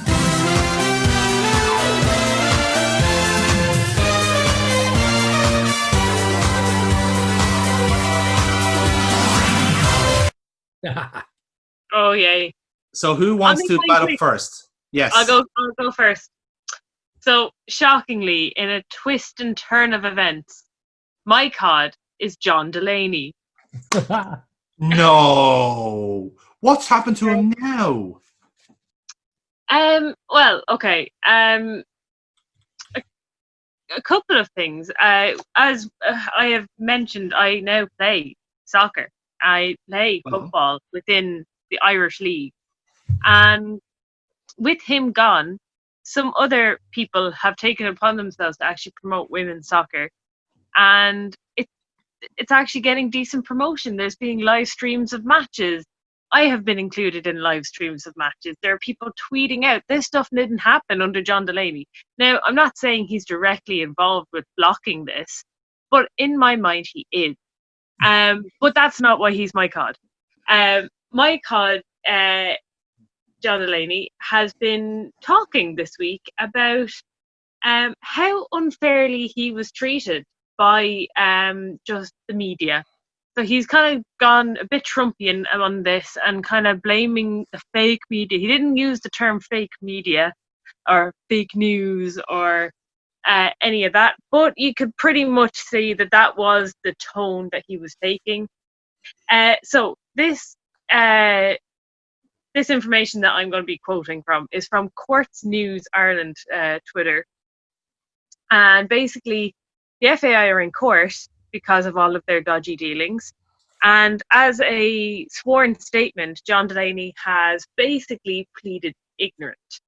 That he didn't know any of this was happening. And, you know, he feels that he is being treated unfairly both by the court, who he feels hasn't given him enough time to look over all of the evidence they have against him, and by the media for reporting. And one of my favorite quotes is, I'm just getting it up here now. Since March 2019, over 1,000 media articles have been written in relation to me, which has had a huge negative impact on me and my family and his employment prospects.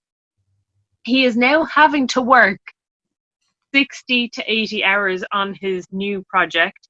And I think he's just insulted by the idea of having to work.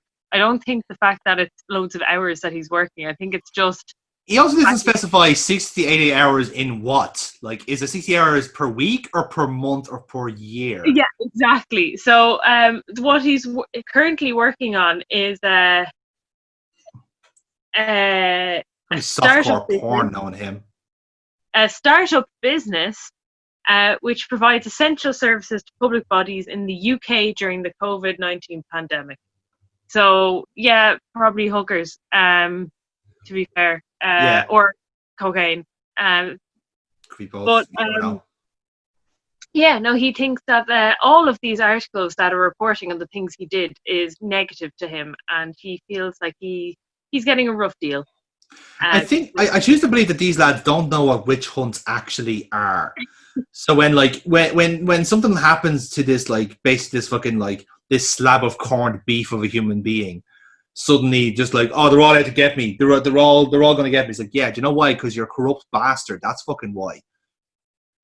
But even, like, one of the things he was like, he was concerned that his rights may be infringed if he and his lawyers are not given enough time to inspect all the documentation and the amount of time allotted to examine the files, which he said was surprising and disquieting. So disquieting. He basically is like, shit, I thought I deleted all of that. How the fuck did they get all of that info? You can just imagine, like, them wheeling in, like, truckloads of paperwork, which is like, here's proof of this, here's proof of this. And it's, well, I don't have time to read all of them. I don't know if that's true or not. I find that bag of evidence very disquieting. So yeah, he's my cod because he has been caught out doing his dodgy dealings and has now gone up in court to say that he didn't know any of this was dodgy, and also he doesn't know all of that evidence put in front of him. He doesn't have time to read because he's working and he has to work for the first time. It's so fucking hard. Like, it's like 60, 80 hours a year, man. Like, that's... no one understands the stress I go through, you know? So yeah, that is why he is my god. Yeah. Well, hopefully all that hard work puts him into an early grave, the fat cunt. Neil, do you want to talk about your COD, which I believe is quite a Real COD, if you will? Yes, pretty much. It's Real Madrid and Barcelona, basically. Just fucking, they're just pissing money away, and just the two teams that are basically considered the pinnacle of the sport, basically, of football, soccer.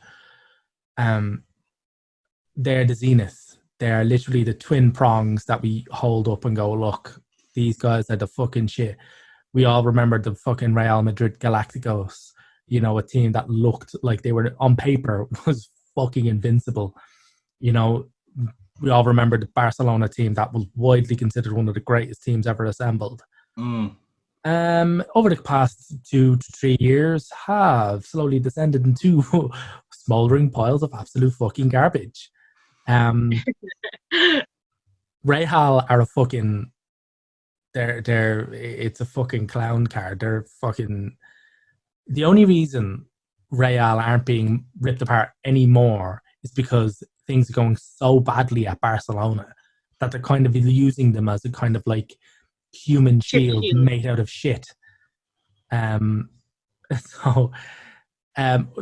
thing is, right, Arsenal are getting dog's abuse for keeping Ozil on our books because we can't get him off the fucking books, even though he's on 350k a week. Yeah, nothing's getting said for Real for having Bale on their books. They haven't played him at all. The last time he completed a full 90 minutes was January. He hasn't scored a goal. He scored 2 goals, I think, last September. And that was it. He's not scored since.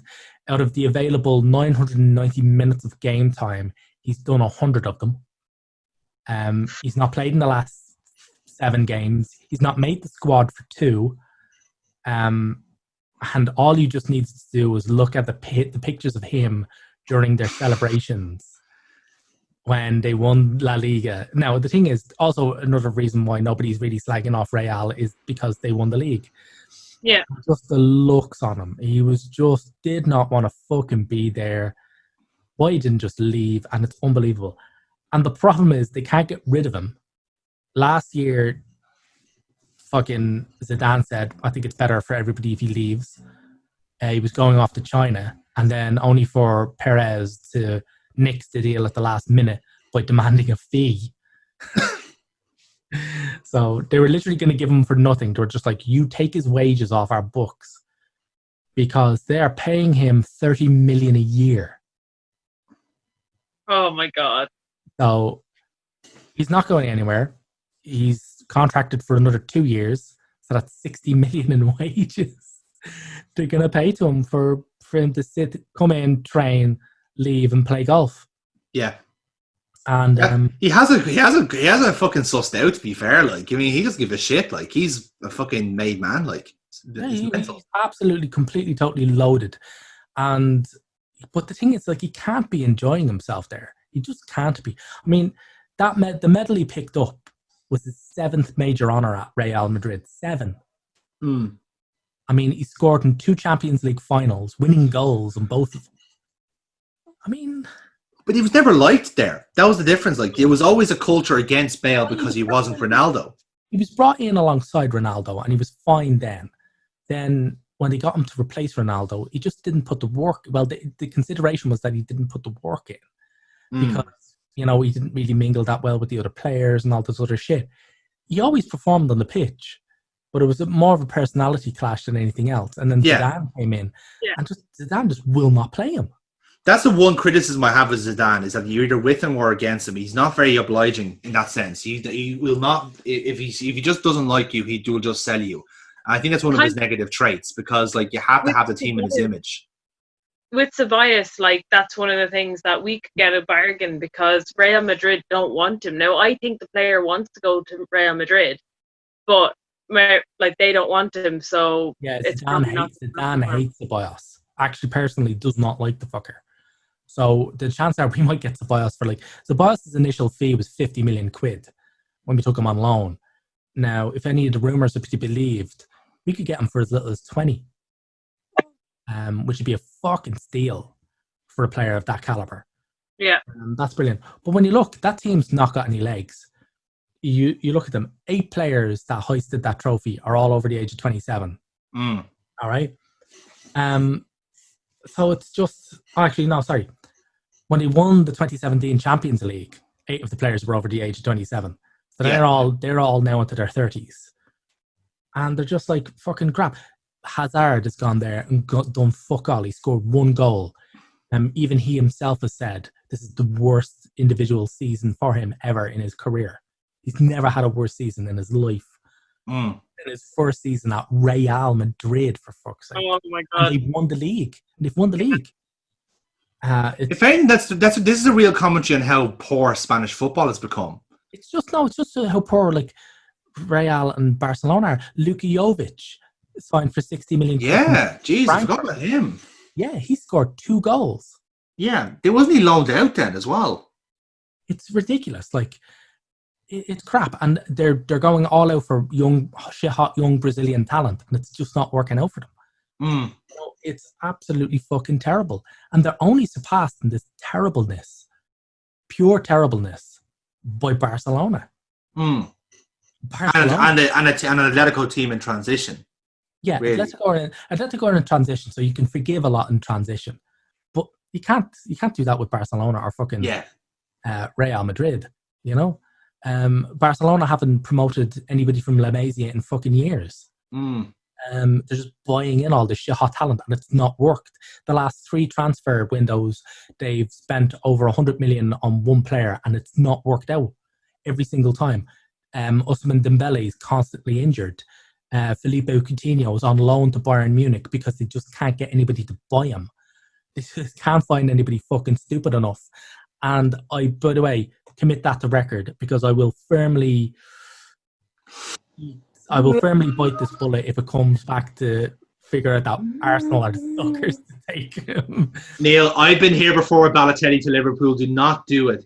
All right, then. The universe will conspire against you. Yeah. So it's a fucking...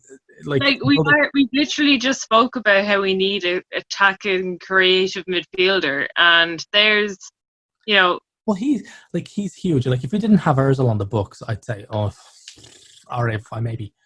But no, it would be a stupendous amount of cash, and we can't spend it on him. We don't. No, I don't think we should.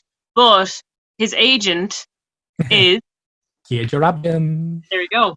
So, and also then their latest 100 million plus signing is Antoine Griezmann, who can't get his game ahead of a man who was rejected by Middlesbrough.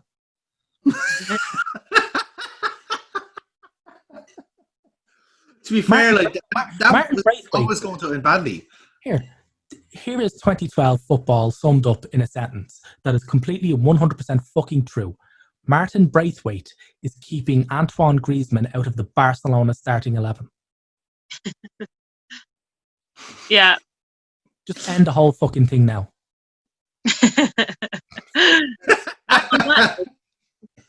Like,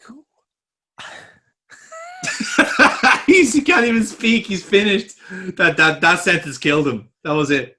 Like, you can't even make any of this shit up. And even Messi's coming out and saying this, that they're a weak team. His last interview was fucking scathing. He's like, a weak team. All you need to do is just apply a bit of intensity and run around a bit, and Barcelona will fucking crumble. That team's even more ancient than the Real team. All of them are hurtling towards their mid-30s, and they are not aging well.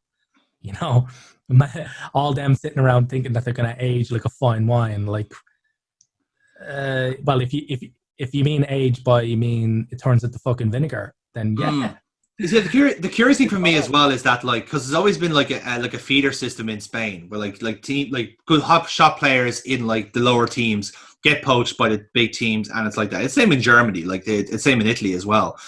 For me, that's not really happening anymore because like all the hot shot players that are in Spain, and like Valencia have two in particular, like Carlos Soler and Ferran Torres. They're not like being poached by Real or Barca. They're Man City targets. They're Man United targets. Like, it does seem like Spanish football looks like a bit like a sinking ship at the moment because the two captains in charge are really fucking incompetent, you know? Because that's the way a hierarchy like that works. If the big teams are not doing the job and not pulling in the European accolades like Champions Leagues or Europa Leagues or whatever, then the whole league suffers. Whereas with England, you could argue like it's because it's so flooded with money that issue doesn't matter. But also with the Spanish leagues as well, Barcelona and Real are really struggling with cash as well. Real have said that like unless they win the Champions League, they're going to have a quiet transfer window. You know, Perez has actually come out and said that. They're going to have a quiet window, his exact words. They're going to have a quiet window. Barcelona are up shit creek. They had to borrow the 105 million that they spent on Griezmann. Jesus. You know, that's the reason why also they sold Arthur while he was still on the bench for a match. They traded him off for Pjanic. You know, they did this fucking ridiculous swap deal where they sold him off for 72 million and bought Pjanic in for 60. But it's not a swap deal with 12 million changing hands. It's a 72 million deal plus 60 million. Yeah, because they weren't done simultaneously. The reason why Barcelona have to do that is because of a thing called Article 67 or Clause 67 in their the club's contract. Now, the reason why Barcelona have 20 club directors, or they're meant to have a board of like 20 directors, is because if the club incurs any losses, the directors have to pay for them themselves. Ooh. Okay. Okay. They were staring down the barrel of a fucking huge amount of losses, and hence the Arthur deal was done. He is worth far more than the 72 million that they valued him as. The reason why they valued him at 72 million is because that was the deficit. So they came in and said, give us Pjanic and nominally pay us 72 million. But in actual fact, you'll only be giving us 12 million plus a player who's 30. And for a player that like Arthur, like, by the way, Barcelona were playing him. He started in the Clásico. Yeah. That he was one of the first teams. Yeah, and he was actually one of their only really good players in that loss. They lost the Clásico, but he was one of their few very good players in that thing. And he was considered one of the shining lights for the future. And now they've traded him off to fucking Juventus, who have gotten they've gotten a 30-year-old player who's rapidly rusting up off their books. And they've gotten rid of an aging player on a huge wage, and they've paid 12 million for this youthful, exuberant attacking midfielder who's got huge amounts of years in him. And they're not going to, and I guarantee you his wages are going to be less than what they had on Pjanic. By a substantial amount, at least. If you're Juve, like, you are licking your chops. You're thinking, oh my God, we've like, you've robbed the bank and they're sending you. Oh, by the way, you dropped all this cash on the way out the door. Yeah. It's fucking crazy, and like it's just that's a testament to how poorly run those two clubs are, and it's gonna collapse. It really, really fucking. It's getting there. Like if that downward trajectory continues, like I mean, it is going to continue because like how do you save yourself from that, especially after a pandemic as well? Like the whole landscape of like Spanish football, perhaps even European football, changes because it really exposes how poorly run those clubs are. Like the money they get from like filling out the new Camp and Bernabeu every week, 100,000 people coming in, that really does help out the books. Now you don't have that, So yeah, it is going to drive up on the big time. That's why we're not doing that much like transfer window wise, because like that's the way our business model is. We rely on the footfall. We rely on the business. So the footfall isn't there. We're not going to spend because we're not fucking idiots. It's gone for like a team like Chelsea to do it because like they're oligarch owned, so they're going to like if he has the money, he'll spend it, And it's funny you should mention owners actually, because my COD is very much related to that. When's the last time you guys have checked in on Sunderland? Never. Not after I finished watching that Netflix thing. Cool, because Netflix might want to pop back in for the next season and the season after, because Sunderland have been looking for buyers for the last while, and they may have found one. Ooh.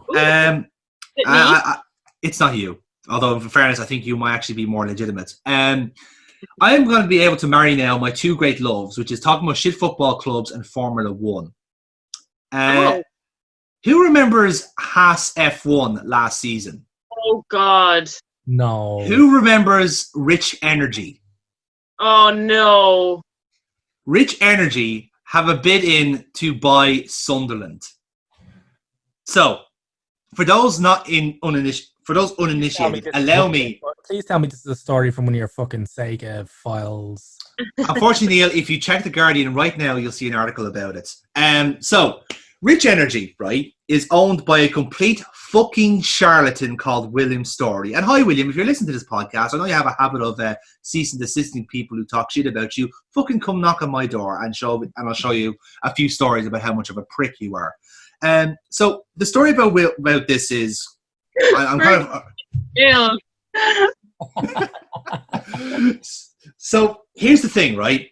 The reason I brought this up was because about Formula 1 was that last year Haas F1 signed a livery deal with Rich Energy to basically change their team colours from their kind of white, grey and red to black and gold, which is the Rich Energy colours.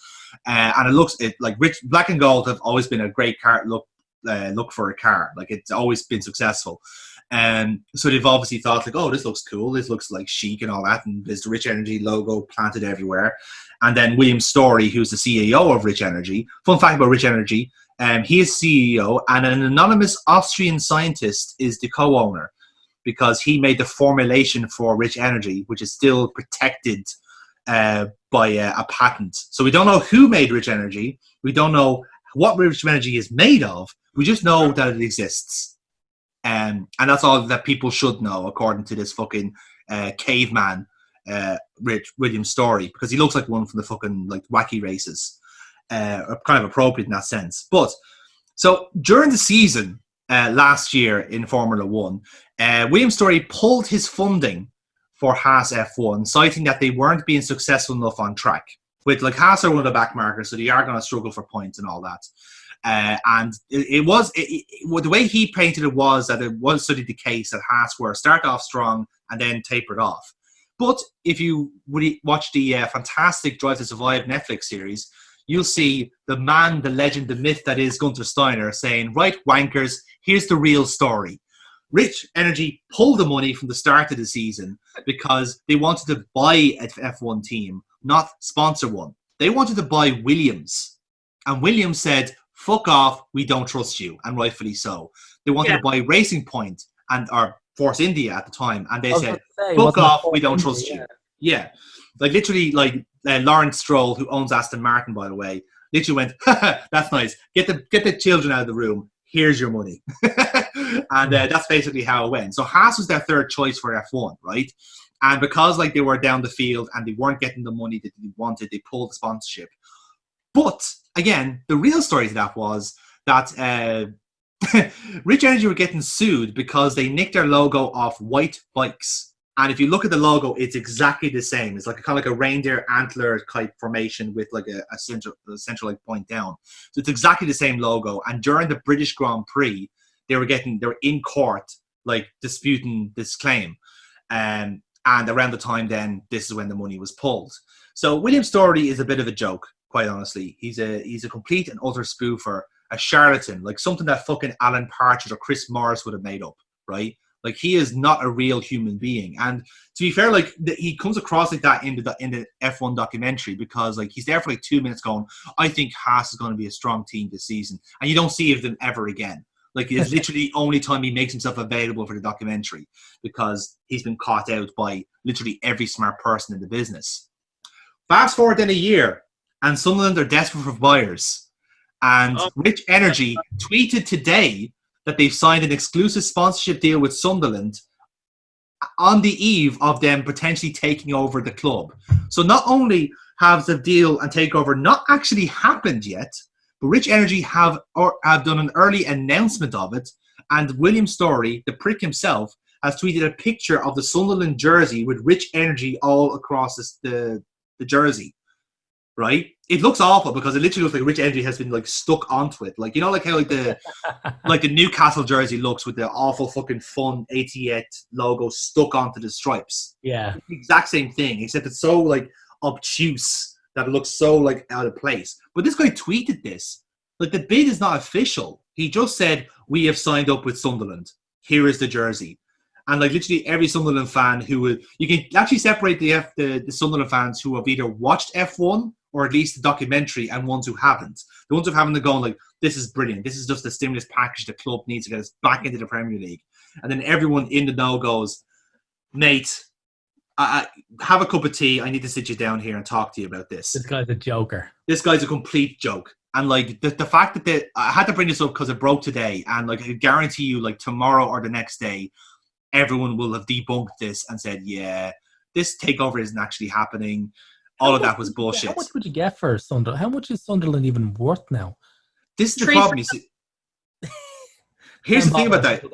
Like their evaluation has gone rapidly down. I think Stuart Donald, their owner now, has bought them for 100 million. And the reason like it's so high comparatively was because of the training facilities. They have some of the best training facilities in England. The stadium as well. The stadium as well. It's huge. But in the time that Stuart Donald has been like in charge, like he's done a very good job of downscaling the club, because obviously it's a League One side, League One budgets. He has to keep the club sensible. A League One side that could potentially house like 70,000. Was it like 60,000? 40,000. Yeah. 40,000. Which is it's unusual. But the problem is like they don't have the TV money that they would do to supplement that. So they are a big club, but so is Bradford, so is Portsmouth. Like these guys are still struggling to make ends meet because, let's face it, no one watches League One.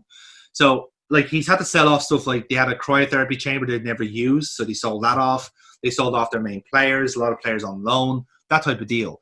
And then suddenly to kind of get the fans' hopes up by saying, oh yeah, we have new owners in this guy. And then everyone frantically doing like background checks and realizing, oh God, he is far worse than what we could ever have possibly had. Like Newcastle about to get owned by Saudi blood money killers, and yet I'd rather have them over this. Like this is the reality they're living with. Like the only way you could make this deal any dodgier is if he also suggested that they build a monorail made out of energy drinks. But here's the thing, like this is just this the style of a musical. Yeah, exactly. But here's the thing about this. This is just another fucking chapter in how deplorable ownerships of football clubs is in the EFL. Like 2 weeks ago, I was just talking about how Wigan was shafted by its own owners to get relegated so they can win a bet in the Philippines and spend like what could have been an upward turn of like 60 million because they relegated their own club. That's just another chapter in what is a very fucking pathetic story about how the EFL do not fucking care about their own clubs. They don't. Like an institution who goes on about the 72 clubs and the heritage and the history of all these clubs, like Notts County in the conference, Okay, we can't deal with them. But point notwithstanding, all these other teams with great heritage, like Forest Green Rovers and Salford City, yeah, they have history-ish. Like, what the fuck is your problem? Like, come in and stop having these cowboys come in to run your fucking clubs. Maybe, here's a stupid idea to keep your league going. Maybe not have professional poker players run your clubs. That's a good idea. Maybe not have Egyptian fucking oligarchs run your clubs. That's a good idea. Or maybe, just maybe, not have absolute fucking spoofers like William Story come in with his fake fucking pyramid scheme of a company, suddenly try and run a football club because he made a tit of running an F1 team. Like, maybe, just maybe, deal with the incompetency you have at the top, and maybe this shit doesn't happen. But I have to share that one for you, lads, because that Sunderland in particular, like, I beg to God that makes the next documentary, because I would love the interaction that William Story would have to do with the Sunderland fans who can see through his bullshit almost immediately. Like, are they doing a season 3 of that? Oh, I hope so, man. I think they actually are signed up for it. Because like that's like legitimately that's like their only source of income at this point is that Netflix documentary. Is literally they are literally with Netflix. Basically, yeah. Well, they should have, to be fair. Like, I mean, although they could like turn heel and just sign up with Amazon Prime or something, that would be great fucking crack, wouldn't it? But like, truthfully, like that's like, it's, if you're a Sunderland fan, you're there looking like this could not get possibly any worse. Oh wait, it has. We're now properly the laughing stock of not only England but also all of Formula One. Like, it's deplorable, really. Yeah. Like, when it combines your two favourite things, which is football and Formula One, and it makes a shit show out of both of them, like, it's always going to be your pick for a COD, in fairness. It's a curious Venn diagram, I'm not going to lie. But, geez, I never thought I'd be able to combine the two together. But, you know, strange times and all that. Yeah. So, that leaves us then to decide what our cards are, lads. I'm going to put my cards on the table, and I'm going to go for Barcelona and Real Madrid, because we've been speaking at length about how like incompetent those two teams are, and they're really not stopping at this point. Like, really, like, the bubble could burst in Spanish football altogether, and fucking Getafe could win La Liga next season. It's that bad. To be fair, any team that is competently run, yeah, like something like that. Villarreal, Valencia, Sevilla, any team that is competently run could win La Liga next season. And well, not Villarreal, not Villarreal, because they reappointed Unai Emery as their head coach. Yeah. Okay, rescind that one. Valencia, owned by Peter Lim, they're fucked as well. So Sevilla, lads, right? We're all getting on the Sevilla train. Sevilla and fucking Eibar. Yeah, Eibar is a team to go for, lads. Santi Cazorla left just as Unai Emery was like, I'm out of here if he's coming in. He fucking knew, man. He knew. Yeah. So yeah, I'm going for Spanish football generally there. Burpa, what about yourself? Yeah, no, Spanish football and Real Madrid's shithousery. Like, I like the story. See, I don't really like Sunderland, so if they go to shit, I don't really care. Yeah, that's fine. Yeah, and that's the drama of it is probably better than what you get on the football pitch with them. So. Oh, definitely, yes. So that obviously, Neil, you have won the COD again this week. What would have been your votes? Well, I cannot ever resist a parting shot at John Delaney. Yeah, in fairness, like he's a pretty easy fucking target, like. So yeah, that's fair. Yeah, the hardships of John Delaney is like my catnip. Yes, absolutely. It's if anything, it's a nice bit of Schadenfreude now for us after years of suffering. So it's great.